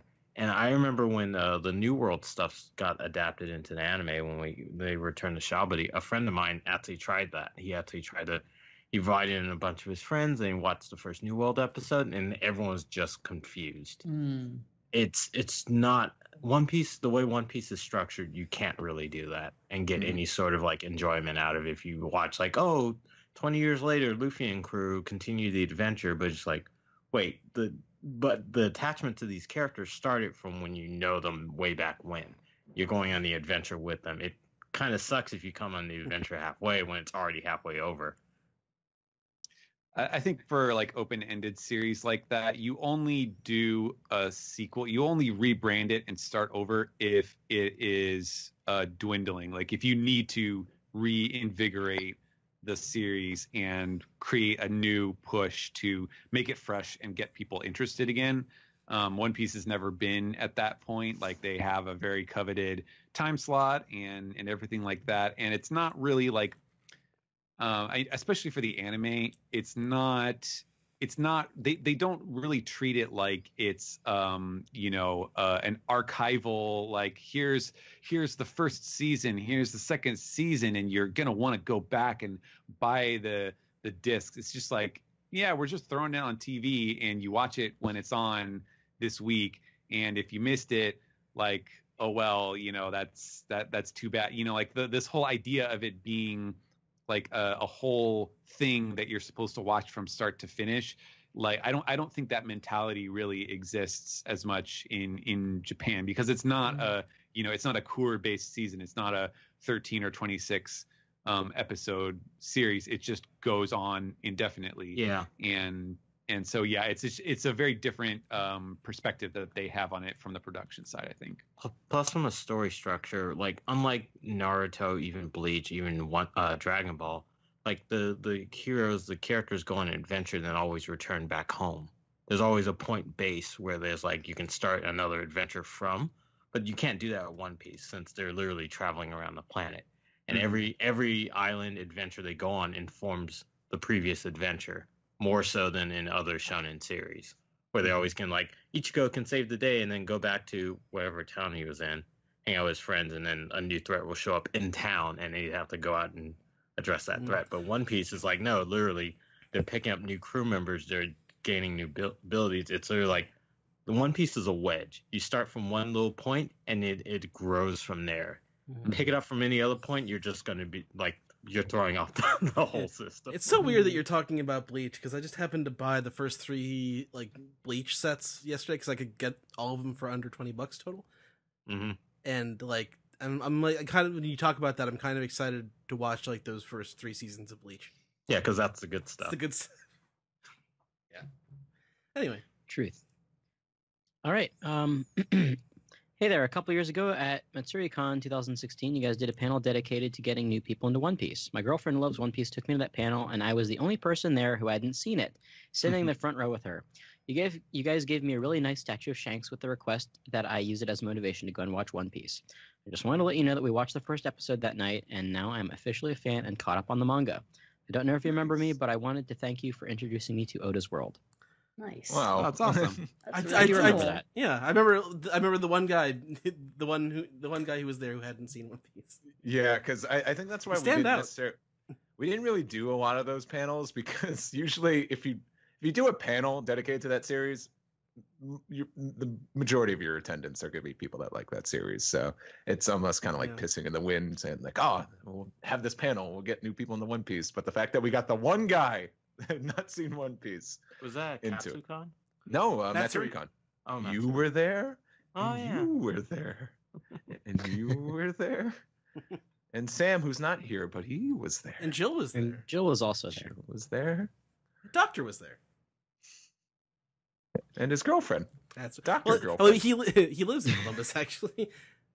Anyway. All right. Well, thank you for. Thank you very much. That was Nice to hear from you too. Yeah, thank you so much. It's awesome. This is from Carlos Matos. First of all, congratulations on your amazing work every week. I've been following the podcast since the end of Dressrosa, and it's become part of my weekly rituals. Please know that there's a guy in Portugal that, before getting out of bed on Tuesday, the first thing he does is download your new episode.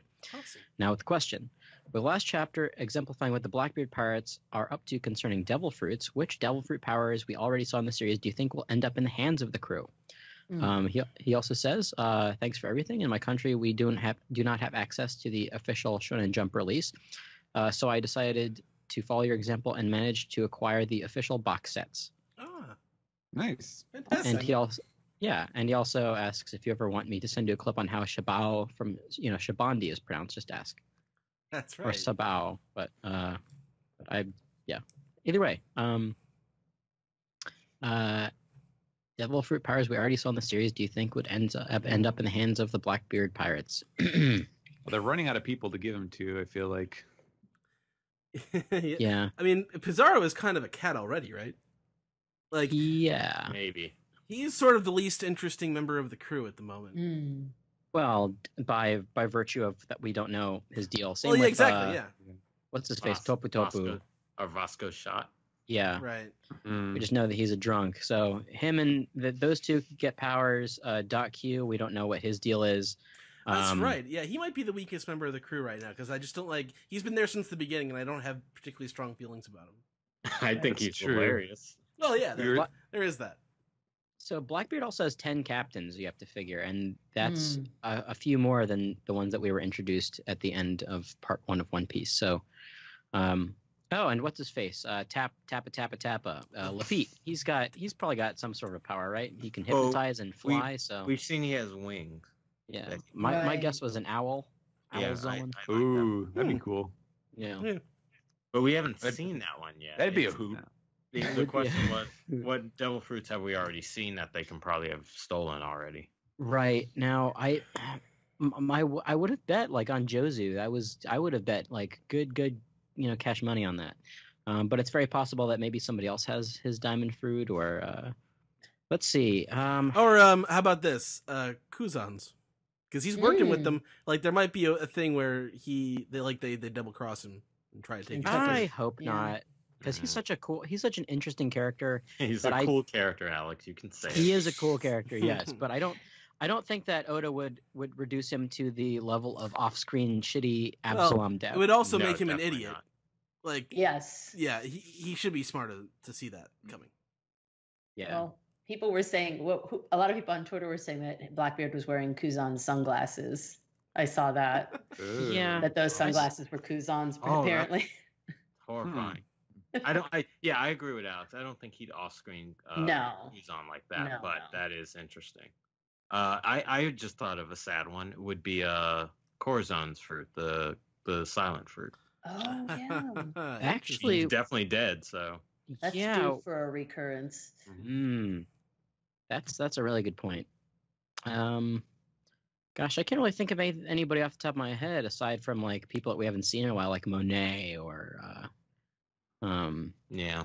Because like some of the people we know, even if they're not relevant in the series right now, we know they're alive, like Sengoku or Mr. 3 or anyone like that. That's true. Yeah. Yeah. Good point. I'm gonna still go with maybe some of Whitebeard's old crew because we haven't really seen everyone, and we have that sort of grudge war as sort of a foundation where they could have taken some of those guys' fruits. Do we know anyone else that was a fruit user in his crew? Hmm. I mean, we have Marco and Jozu. Ace, he did. Yeah. I say he did. So Vista, I don't think Vista had a devil fruit. I'm No, not sure. Vista didn't appear No. to have one. He was manly. There was that guy with the chain chomp, and we don't know if that was a fruit or What's not. his name? I think his name was Rakugo. Rakugo? Yeah, that sounds about right. I think so. I don't know. The only reason I know his name is because of the cell phone game. Rakuyo. And Blenheim is always one I remember. Yeah. Blenheim, Speed Jiru. Atmos. Oh yeah, what was the one with the pocket face? Yeah, that's Blenheim. Yeah, Is it yeah. Mag- Oh yeah, you're right. Isn't Magai? No, that's I thought Blenheim was the giant. Magai was a affiliate to the Wipe. He wasn't a Whitebeard captain. Okay. Like he's like the ice fish, Whitey Bay. Yeah. Yeah. YTK. Whitey. Wait, yeah, I don't know. I think my bet would have been Marco, but we've seen him already retired. So, I'd wager that either Weevil would come after him, or like I could see Blackbeard taking Marco's power at some point. But as far as the ones that they have now, I'm not sure. And we have one last email. This one just came in like a half hour ago. Good timing, Andrew Weinberger. Hey OPP, big chapter this week, but something in particular caught my eye. There's the theory that Blackbeard will get a third devil fruit power based on the 3 skulls on his Jolly Roger. He also knows. Yes. He also knows that Luffy is in Wano, and seeing as Wano is a closed country, this makes me think that Blackbeard has a man on the inside. I posited that earlier. Could he be looking into Kaido's army of Zoan users to find one to steal? Maybe Kaido's dragon fruit or one of the calamities. Just something that came to mind. Keep up the fantastic work. Yes, we've. I think we're all sort of on the same page as far as the dragon fruit goes, right? Like we've talked about that before on a couple occasions. All right, well that's it for email this week. So I guess that means it's time for Reddit. Yes, For that's right. Reddit, yeah, we let's see. I've thankfully people have gotten the easy questions out early, so we can eliminate a lot of the redundancy since everybody wants to know what fruits Blackbeard is going to steal next. I think we've covered that, so we'll crank these out here. Books is cool wants to know: do you think Frankie is hiding a secret laser? Alternatively, where do you think he's hiding it? I got a couple of guesses. That makes me wonder, like, this is Wano. It's at the very least, like, it suggests that this is like a, late 19th century level society. How would they even know to react to seeing a laser? Like, did they have any concept of what that means? I wonder if it would They be don't even like have the internet. Has anyone here seen Robot Carnival, or is it just me? I've seen it. Okay, Yeah. so I was thinking about that, like the Victorian era robot segment. Oh, yeah. I think it would be a little bit like that. That might be what he's working on. If Frankie has a secret laser where I think he has it, I want him to like transform into like a turret. Oh man, that'd be pretty boss. Alternatively, Books is Cool continues, I'm getting panic attacks that Sanji will likely face an Okama in Queen.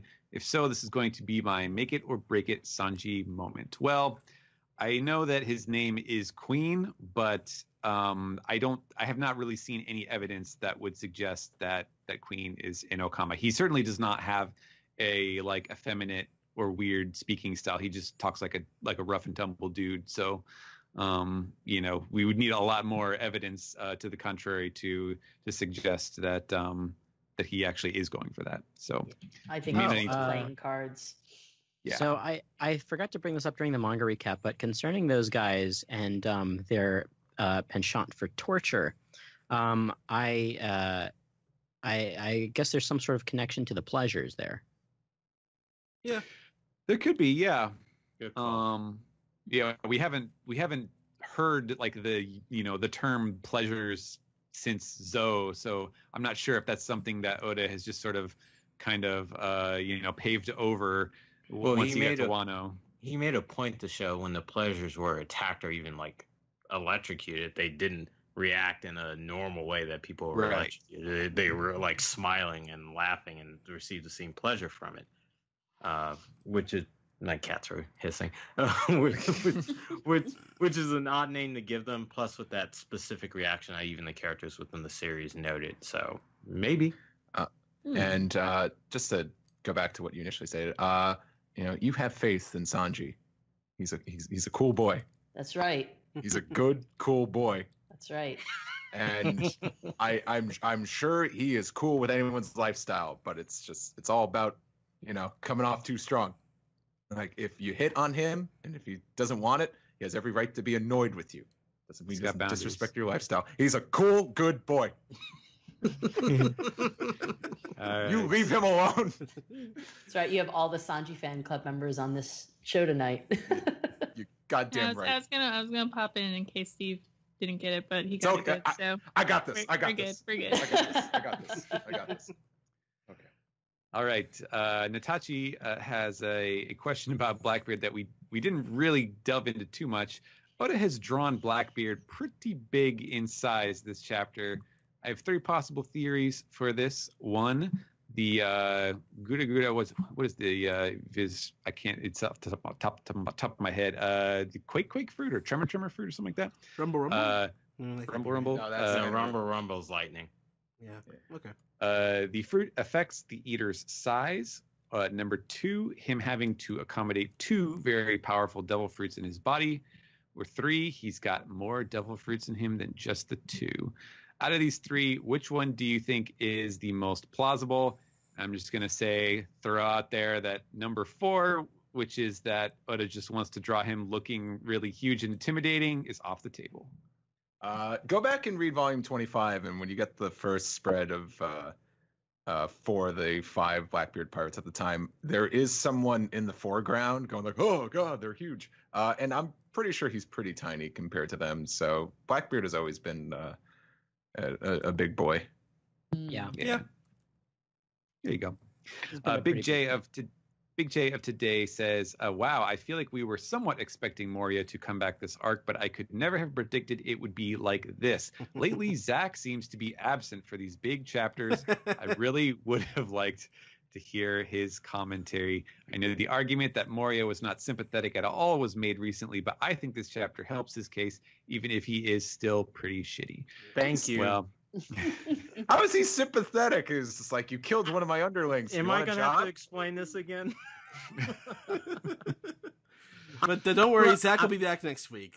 Yeah, I'm not saying he's a good person. I'm just saying even villains have tragic backstories.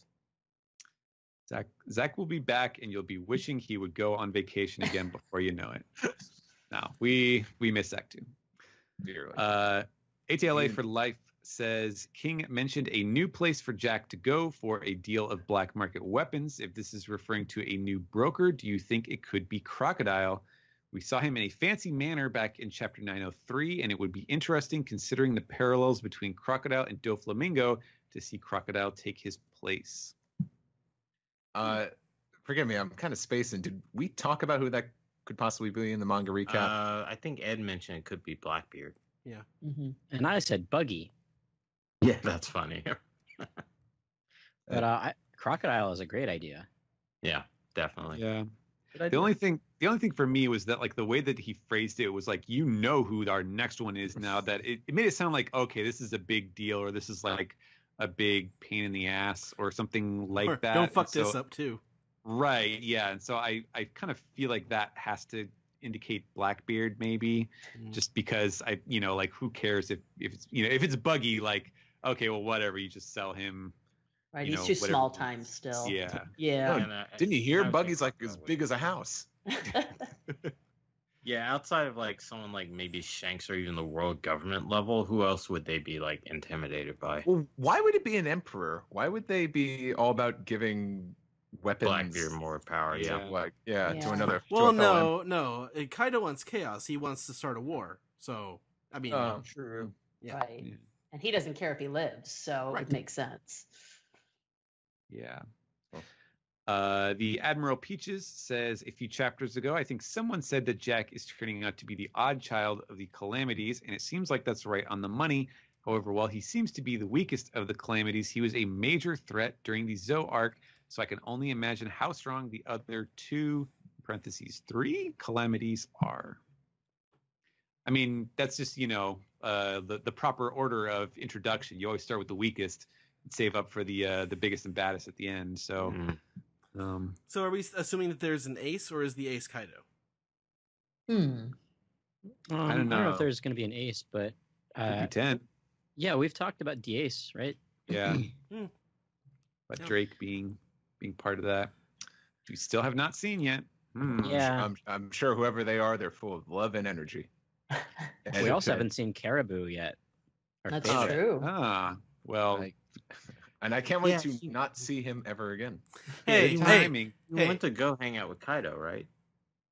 his. That's Good where time. they were taking Good. them, right? Come Good on. timing, because our very next question from Bullet Catcher, here is something I just saw and was reminded of in your reread, might have made you suppress. Wasn't Caribou taken to Kaido by Drake in his cover story? Might we see one of the podcast's favorite characters again? The only other person who knows about the living weapon Poseidon. I think we all need to reevaluate Caribou. After reading his cover story, Caribou is Antifa. He's Oh my god. You guys, Viva la revolution. I just had a thought. This didn't occur to me when we were reading the chapter, the last chapter, the one 2 weeks ago. What if Kaido's the person in the cage that was spitting out the fish bones? Kaido? I'm not Kaido, Caribou, Caribou? sorry. Oh, Yeah, not I Kaido. thought is this some Guys, like what a if Fight Club Kaido's- thing going on here? No, what if it's Caribou? Could be. And they were talking about that thing. and No, he's just no, like a they big said- goopy mess. No, but they said that whoever's in that cage has been in there for so long, everyone's forgotten who it was. Oh, Which yeah. it would yeah. suggest it's probably one of the samurai. Gotcha. Yeah, okay. That makes sense. I Sorry. feel like it's a pretty good chance that we will see Caribou. Yeah. Caleb will be like, "Hey, you want to break me out?" And they're like, Well, "No." We haven't seen Diaz Drake either, so I'm Right. sure they're together wherever they are. Maybe Drake didn't take Caribou to Kaido. Maybe he just took him, but didn't take him to Kaido because he wants to use the weapon for himself. I really hope Drake is high rank in Kaido's army because I really just want all the calamities and him to just form the Megazord. Yes. Yeah. We're almost there. Oh shit, we are. Yeah, especially if King turns out to be a pterodactyl or pteranodon or whatever. Yeah, Mhm. Queen would have to be a Triceratops. Saber-tooth tiger, right? That Sa- was Saber-tooth tiger and Triceratops were the last two. Yeah. Jesus. Oh man, we could get the return of docking. Yes, finally. And maybe Robin will be like, "I've changed over 2 years, so all right, I'm in." That's right. I'm one of the gang. I make funny faces now. Come on, let me be the left hand, and then they get No, their Robin will asses form the whipped. head this time. Yes. Mm. That's Chopper's position. Not no mo. All right. That store has a comment. When the Mary died, I felt sad. When Ace died, I got really sad. But Absalom dying off panel made me tear up. When I understand he doesn't have a lot of fans, I always liked him. Yeah, he had his flaws, but he was redeeming himself. He got a new job and was a promising reporter. I hate the Blackbeard pirates now. Gone too soon. Rest in peace to Absalom. May you find the soulmate you were looking for in the sky. Please. I mean, when those you had said better be cheer tears. Those had better be tears of joy. Yeah, that's what I thought. Yeah, he got a new honest job as a paparazzo. Get that Yeah, buddy. seriously, started working for TMZ. Yeah. Yeah, even around- outside of being a pervert, he was just kind of lame. Sitting around like the offices of like Thriller Bark talking shit about celebrities while Gecko Moria sips from his big stupid coffee. The TMZ pirates. Get fucked, Absalom. And you too, TMZ. Yeah, you know what? Don't R.I.P. Absalom. You suck, and you always have sucked. I really hope this big stupid idiot gets put in your body. Oh man, I hope it's like Weevil. Oh my god.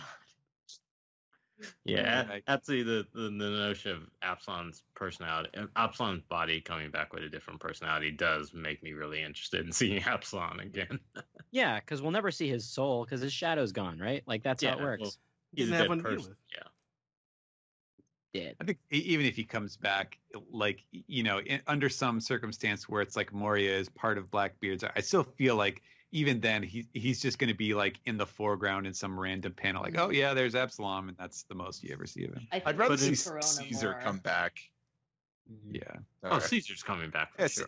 I'd rather see Caesar come back and he poisoned kids. Son of a Oh bitch. hey, do you think this is just an offshoot question? But do y'all think that Perona is going to end up joining Moria on Blackbeard's side? That's what I've been wondering. Yeah. Well, we're not even certain Moria has accepted Blackbeard's offer. That's true. Is it really Yeah, an he's offer? Yeah. He's got plenty of other offers he could take. All right. He's taken Tyriak has a question for me. Is there a Japanese pun associated with Blackbeard's bounty? I tried going through all the permutations of 22476 and didn't have much luck. Just as closest I could get was 674 being Munashi, empty/void if you go backwards. But 22 has several potential options, none of which jumped out. I did see the suggestion elsewhere on Reddit that it's close to Teach's real-life bounty if you adjust for inflation and exchange rate, but that seems like a bit of a stretch. Wow, that's great. Extra fun fact by my count, with Devon's Devil Fruit, there are now 100 named canon Devil Fruits. Time for a celebratory bumper round of trivia. Oh shit! Yeah. That was this week. This week is the 300th anniversary of Blackbeard's death. The real life Blackbeard. Yeah. Oh, a real life Blackbeard. Okay. Yeah. Oh, November wow. 22nd, 1718.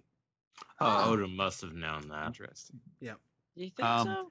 Seems coincidental. Yeah, so I did not bring this up, but when we were doing the manga recap, and I said like I wasn't sure what the number thing was. I did see one suggestion. This is just a completely random thing. I have no idea if this is what it was going for, but I thought it was interesting that on a Japanese blog that the 22476 would be read Fuji Shinamu, which would be kind of like a creative and sort of archaic way of saying Fuji dies or Fujitora. I don't know, I don't know how seriously to take that, but we did get a full arc of Fujitora already, so I guess he has served a purpose in the story. So I guess we'll see, but This is like the Actually- Paul is dead of One Piece. yeah, exactly. Actually, that reminds me, if we were going to go back a few of the previous questions, Bossolino, Kizaru's light fruit, him confronting Blackbeard, dying in the process, and then one of his crew members getting that fruit makes a lot of sense to me. Huh. Oh, actually, if you just turn the numbers upside down on a calculator, it says penis. That's all it is. Boobies. Boobs. Boobs. Black Northwind says, if I understand correctly, Cat Viper and his guardians haven't yet arrived in Wano, so when will they show up, and will Zoe itself come? So they were looking, they've met Marco, but I forget, was he leaving after that, or because Marco asked him to take a message? Was that it? I can't. Yeah, he asked him to tell them something about Wano, right? Or about some. I thought it was something for Luffy. Oh, for Luffy, that's right. He had a message for Luffy. Wait, wasn't Dogstorm and Momonosuke, they stayed on Wano, right? So Zo. Or I'm sorry, Zo. God. Yeah. My mind is all a jumble during this piece together. Yeah, so Zo must be docked somewhere around there. Unless they took a boat. I don't know how many boats they have. That's just what I assume, is that they took a boat off of Because I think you'd notice Zo. Yeah. Yeah, it's a pretty big elephant. Yeah. And I can't fathom you'd want to risk like all of your countrymen to leave them close to Wano like that. Just want to bring up an old potential episode titled "Dude, Where's My Zo?" You could find that sketch on our Patreon. Good one. Oh yeah. Brave Sabo mentions we did talk about this, but brings up the possibility that Queen is playing with Kid's metal arm, since we didn't see it in his cell pictures. So yeah, that's something to look for. Gladius Wing Zero says, as we've now seen, or presumably seen, all of Big Mom's and Kaido's commanders, which do you prefer? Since we don't know too much about Kaido's, you can answer this design-wise. I mean, it's kind of hard to compare because we have 150 members of the Big Mom crew, I and think they just mean the top commanders, like the Sweet Three and the okay, the Sweet Three. Yeah. Okay, so that was Cracker and Katakuri and Smoothie. Smoothie. And I'll put Snack in there. And then Snack, although he sucks. He got demoted. I'm going with Whole Cake because Katakuri. Yeah. Katakuri feels like he belongs with the Disasters now. He kind of does. I still like the Disasters because, again, big burly men. That's my take. But and personality wise and ability wise, Big Mom, the sweet generals all the way. Yeah, but it's it's an unfair comparison at this point because we don't know what the Calamities can do. So what they can do in their personalities, much of it. Right. Getting towards the end here, Typeset says, is Oda using thought bubbles more these days for some reason? He has said that he prefers to show what is happening rather than use thought bubbles. Aha! Let me correct you. He has said that he does not use thought bubbles for Luffy to show Luffy's mental process. He does not have an issue about any other character using thought bubbles. So if something seems different, it's just in your head because Luffy has not been giving us internal monologues. The thing with Luffy is whenever he's thinking about something, he just has an ellipsis. Oda puts in a panel where he's not saying something, he's just looking, and he's got the dots, and that just means, okay, Luffy is thinking something, he's about to go into action, and then we will find out what it is that he was thinking. But never realized that. Yeah, he Really? answered that in an SBS. Yeah, I feel like we brought it up on the podcast a bunch of times. Yeah, like Luffy never has a thought bubble. If he remembers anything, it's like in a flashback. But in anything he should internalize as a thought, he just says outright because that's his personality. Yep. Yeah. There you go. All right. Last question from Serpentscape. Seeing Mihawk and Shiryu in the same chapter and the reveal of Shiryu having the invisibility fruit is bringing back to my mind the theory that's been floating around for a while that Mihawk will be defeated by someone else before Zoro gets a chance. I can see Shiryu pulling a dirty trick at the last moment by turning invisible or stabbing Mihawk in the back, so he would be winning dishonorably and would be disgracing Mihawk's pride as a swordsman in the process. It'd be an interesting emotional moment for Zoro, which the stab in the back, especially. Yes, stabbing in the back. Yeah. I hope that happens. I mean, that would be such a parallel to the fight between Zoro and Mihawk. God, I would love that. Yeah. That would be really good. And I guess would that mean, I wonder if that would happen sooner than later. So does that mean he would go with Perona towards where Blackbeard is? Doesn't feel like Mihawk's moving. Yeah. I want them to stay together because I love them. Well, that would be interesting because now Perona has a connection to Zoro as well, and that's kind of Exactly. like their master being taken down that way. Mm. That would be fucked up. Like, I mean, Yeah. I can't believe Mihawk wants to leave, the Muggy Kingdom and like Hotel Transylvania, whatever he's got going on there. During the got a manga good thing going. recaps, somebody said, that it was maybe like disappointing that Shiryu had the invisible fruit, but I said that. yeah, you Only said that. because it's not a great fruit.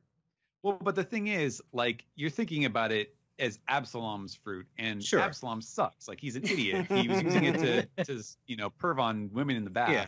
But now that we know that like there's like observation hockey and things of that nature, it's kind of like, is being invisible really that like overpowered in a world like this? I would think not.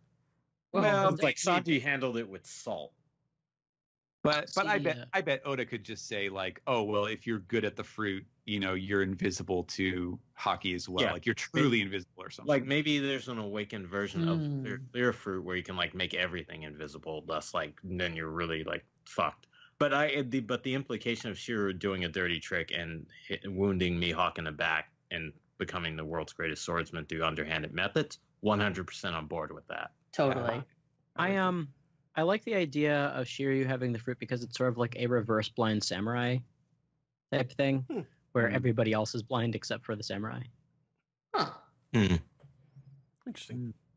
So it's also like if he's Shiryu of the rain, I wonder if if it rains on him, you can see his silhouette.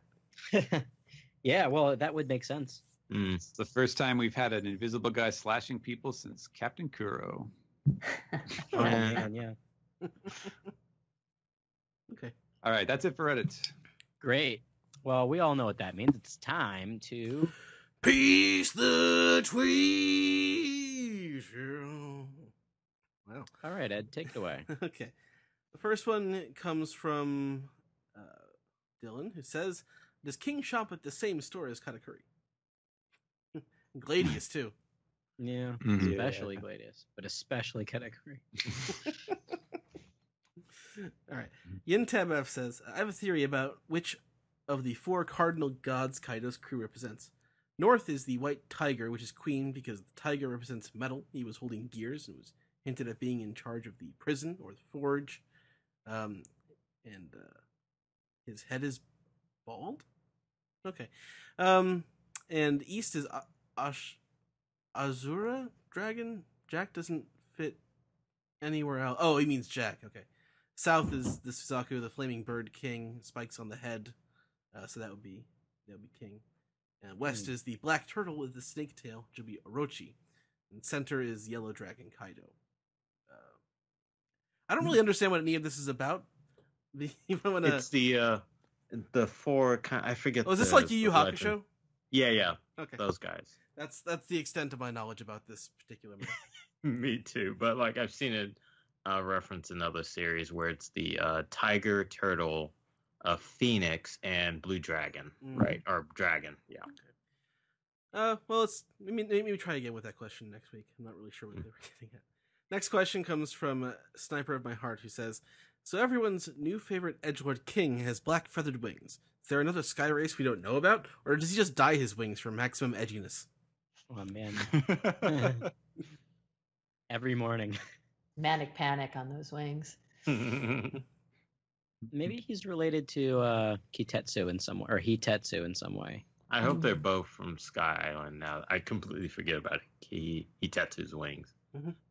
Maybe they were like after what's his face, Unrouge, because they're Bilkin. They're larger wings than the Skypian wings, so maybe they all came from that island. Possibly, yeah. Okay.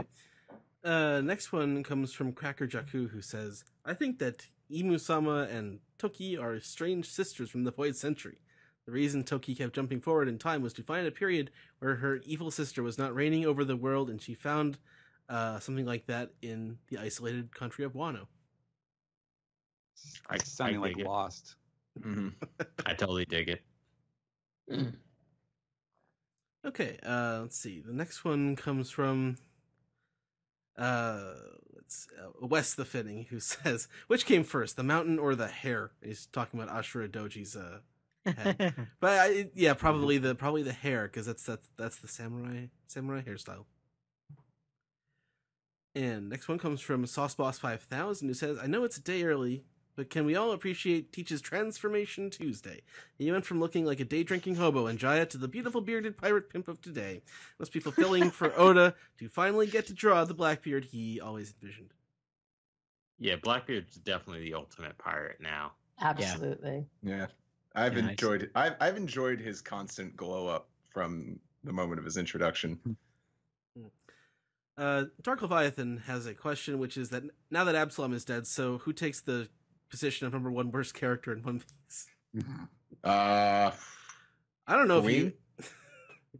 We were talking about Caribou. Yeah, he's out there. Caribou's Caribou smashed the he smashed the factory owners, so I have a little bit of sympathy for him. All right, next one comes from Nura, who says, "Hey OPP, what are your top 3 dramatic scenes that you like to rewatch? Ours are When They Burned Mary, Whitebeard's final captain order, and Zoro's speech after losing to Mihawk."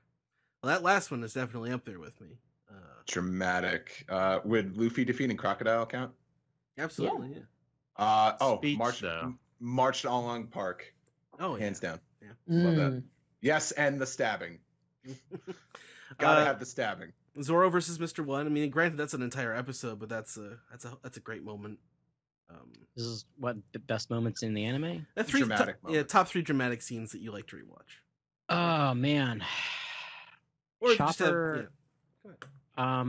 So Chopper. This is the thing that always gets me about like Drum, is that there's so many moments, but the one that I always rewatch is the end of the episode where Chopper leaves when he sees the drum Rockies light up for the first time. Oh yeah, definitely. Like it can be happy dramatic too, right? It doesn't have to be dire. Yeah. No, yeah, of course. Like that I think is directed so well, and the music cue is perfect, and then it ends with get out of here, my stupid son, like my idiot son. Like that's big dumb animal. Yeah. That's like definitely in my top 3. I think for me, when the crew starts to fall apart in Water 7, that one is just so intense. Oh, like the episode before Luffy versus Usopp? Yeah. Just that desperation. Yeah. That episode's directed beautifully, too. Yep. Oh, God.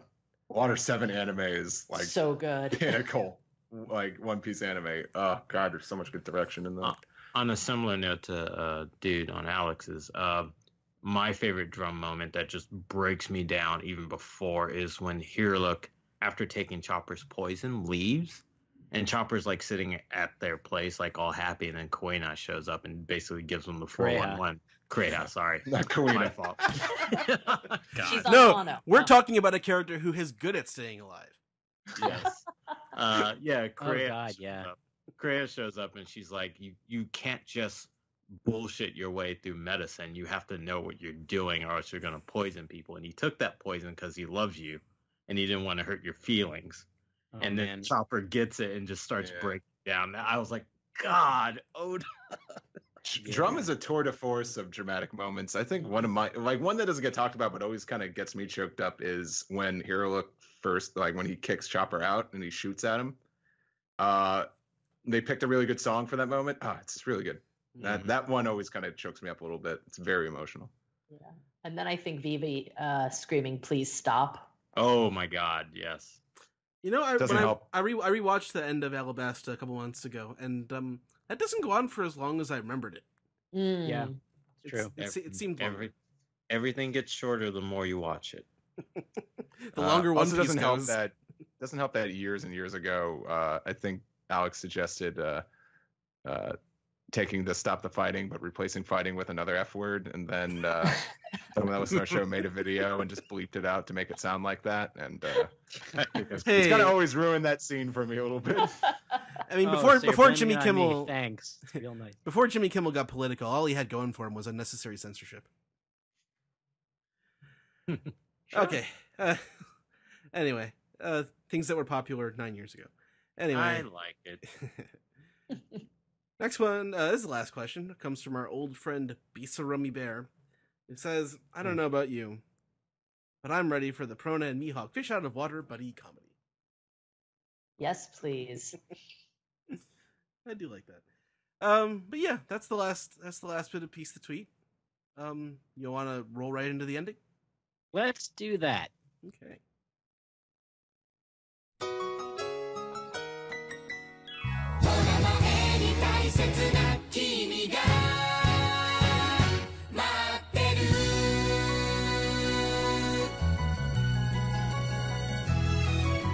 This has been the One Piece podcast for the week of Monday, November 26, 2018.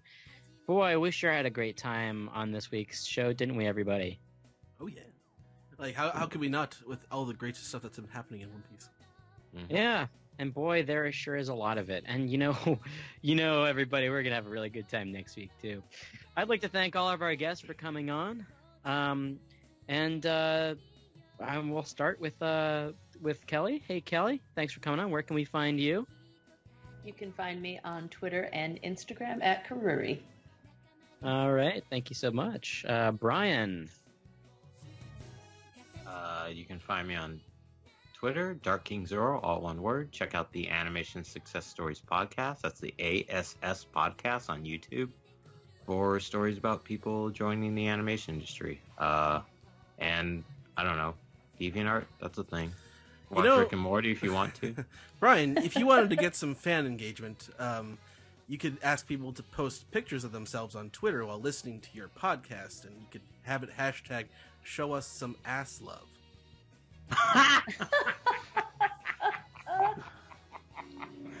Do what Ed says.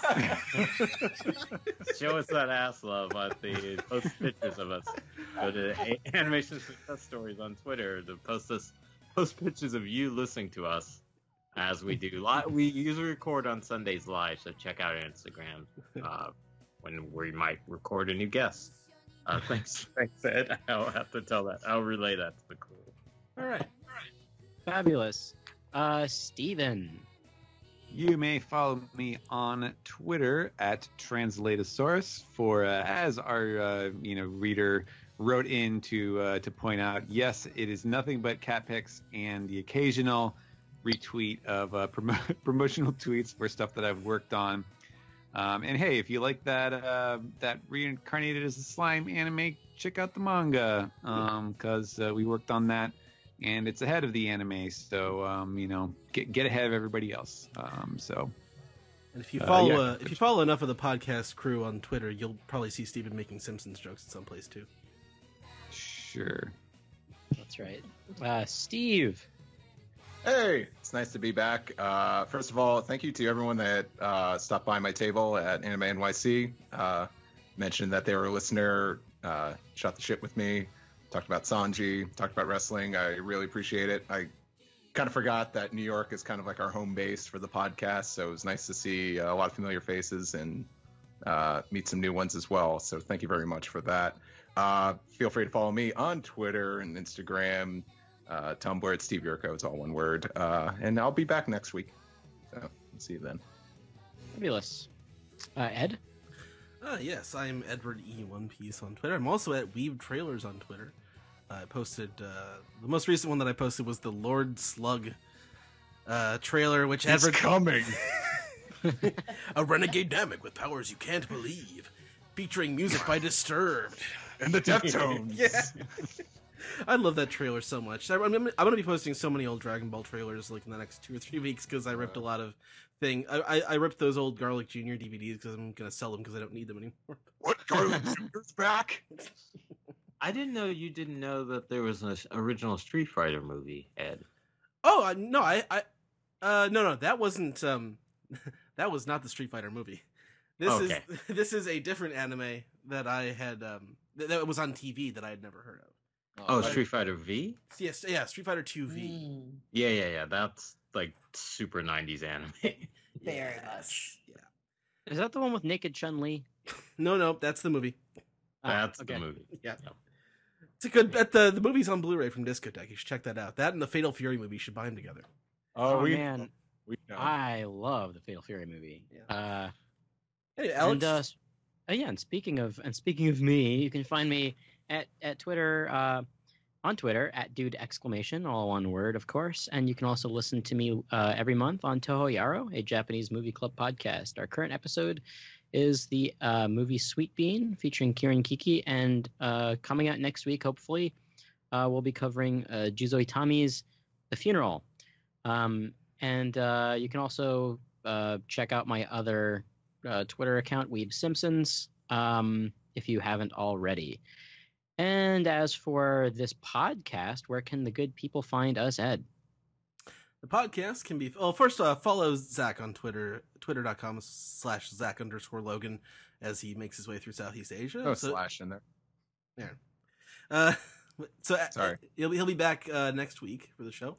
The podcast can be found at OnePiecePodcast.com, Twitter.com, YouTube.com, and Facebook.com/OnePiecePodcast. OnePiecePodcast@gmail.com is our email address. OnePiecePodcast is our Skype name. Please support us, Patreon.com/OnePiecePodcast. Our subreddit is r/OnePiecePodcast. You can leave us some piece together there. You can subscribe on SoundCloud, subscribe on Google Play, subscribe, rate, and review on Apple Podcasts, or call us on our phone number. Alex? I told you at the beginning of the show. It was 3 hours ago. But you said I'll do it, and then I was like, "Cool." 347-497 Maji. That's what I knew know. that part. 347-497-6254. Call anytime. You never do. With your questions, comments, theories, and why you shouldn't manspread Blackbeard. Come on, show some decorum for a pirate. Come on, it's rush hour. And Nobody wants I to know smell everybody. You've missed Zach's trivia corner. Well, guess what? You're in luck because Steve put together a trivia segment for us this week. I certainly did. So, Steve, I'm going to let you take over the rest of the episode. All right, guys. Well, I'm really happy to keep trivia alive and well. That tends to be what a certain character that returned this chapter does. He keeps characters alive and well with their shadows. As we all know, Gecko Moria returned in this week's chapter. So I figured I'd quiz you guys on named members of the Thriller Bark Pirates. Wait. Okay. All three. No. This includes named zombies. Yeah. Shit. Stuff like Zombie 69, which happens to be the lion which might have Absalom's lower jaw. That doesn't count. Some of these, I was gonna ask that. but some of these zombies do have names. Some of them are quite literal. If you want to take a shot and say something literal, you might be correct. So what? Oh yeah, I forgot. We do this in the order we do the manga recap, right? Yes. Yes. But I always Sorry. end up going last. Oh. On Okay. purpose, or what's the? I don't know. Zach just does it that way because otherwise I'd always be first. Oh. Okay, so then the order we'd be doing this would be Brian, Steven, Alex, Kelly, and Ed. Okay. Yes. Sound about right? Okay, so without further ado, Brian. All right, I'm gonna fuck myself right out the gate. Captain John. Ah, nice one. Yep. All right. Steven. Absalom. There you go. R.I.P. You son of a bitch. And we got next, Alex. Perona. Correct. Kelly. Ogback. Back. Ed. Sindri. Sindri. That is correct. So, Brian. Hildon. Hildon. Good one. And Steven. Ryuma. Ryuma. There we go. Alex. Talaran. Nice one. That is the big old spider monkey. Yes. And Kelly. Was there a dog named Cerebus? Yep. Cerberus. Cerberus. Yeah. Ed. He is a painting, and his name is Oink Chuck. Yes. Nice. Ooh. So we're back. Brian. Oars. Yep. Steven. Oh boy. Yeah, it's starting to get tough, but there's some obvious ones. Some obvious ones. Man, I'm trying to remember if some of these had. One's way too obvious. Yeah. Well, okay, I guess Moria. Yep. All right, Alex. Lola. Yep. The Warthog version. Yeah. Oh, Yes. okay. All right. Thank you. Kelly. That was mine, damn it. Yeah. I'm Well, out. You out? You want to take a? Take a Like I said, guess. there's some ones that are like have literal names. You wanna take a Old shot, man. according to the Monkeys Wiki. Old man. No, he was not a zombie. He was an old man with scars. So Kelly, That was going to be my sacrifice. I was going to sacrifice. yes, we've all heard that Creed song. Brian, no wait, so Ed, sorry. Oh, Kumasi. There you go. Oh. Oh my god. Brian, Did Dogpen get taken? no. Thanks. So, and that's the one that Sanji. Sanji's shadow. Cool. All right, so now we have Alex. Not Steven? What? Oh, Steven. I'm sorry. Yeah. Damn it.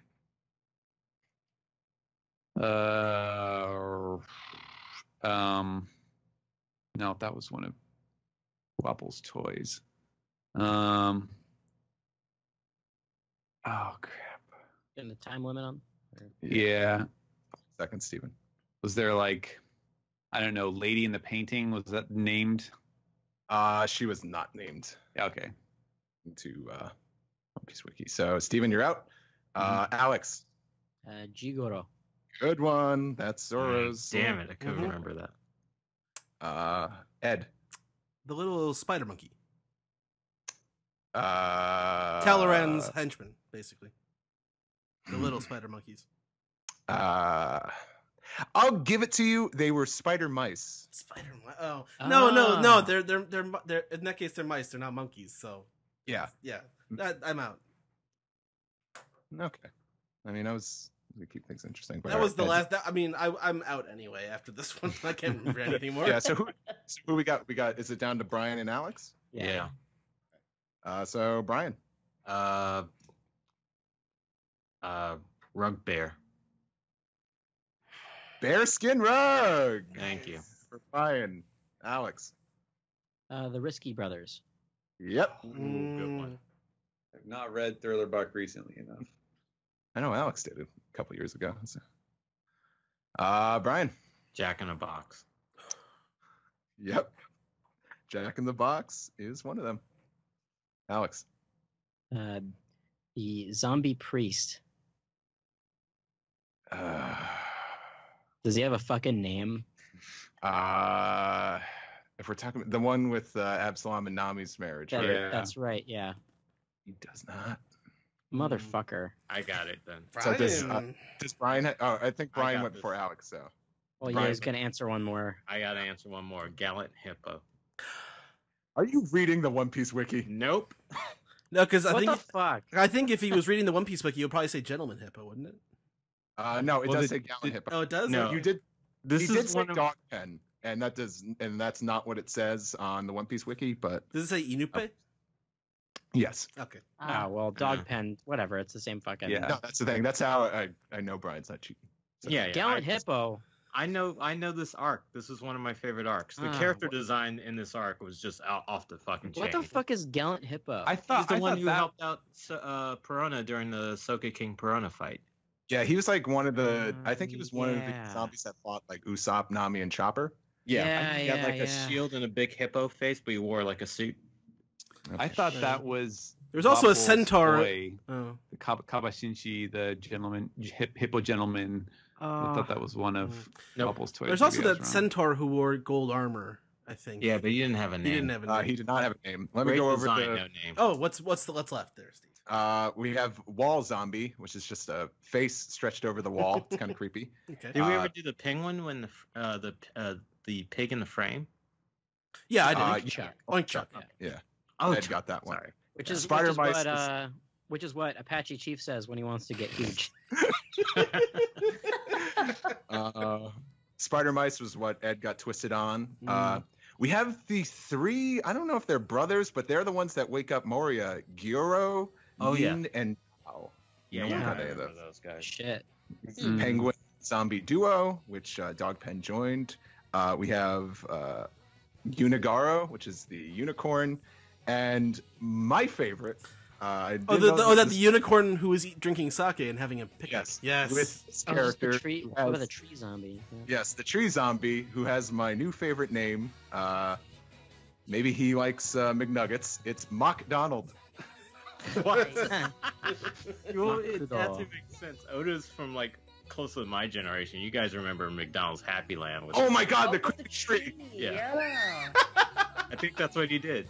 Yeah. Oh man. He's the cookie tree at McDonald's plate place. Where's the grimace? Nothing could kill the grimace. So that does it. Brian's the winner. I don't know what the Japanese treat you win. I don't know. Sushi. Taiyaki. Hayaki. You All right. win. I win. Sorry to insult the Japanese cuisine. Yeah. But that'll do it for trivia, and that'll do it for this week's podcast. All right. So thanks for listening, everybody. We'll see you next week. Great. Oh wait, hold on. For the One Piece podcast, my name is Alex. My name is Ed. My name is Steve.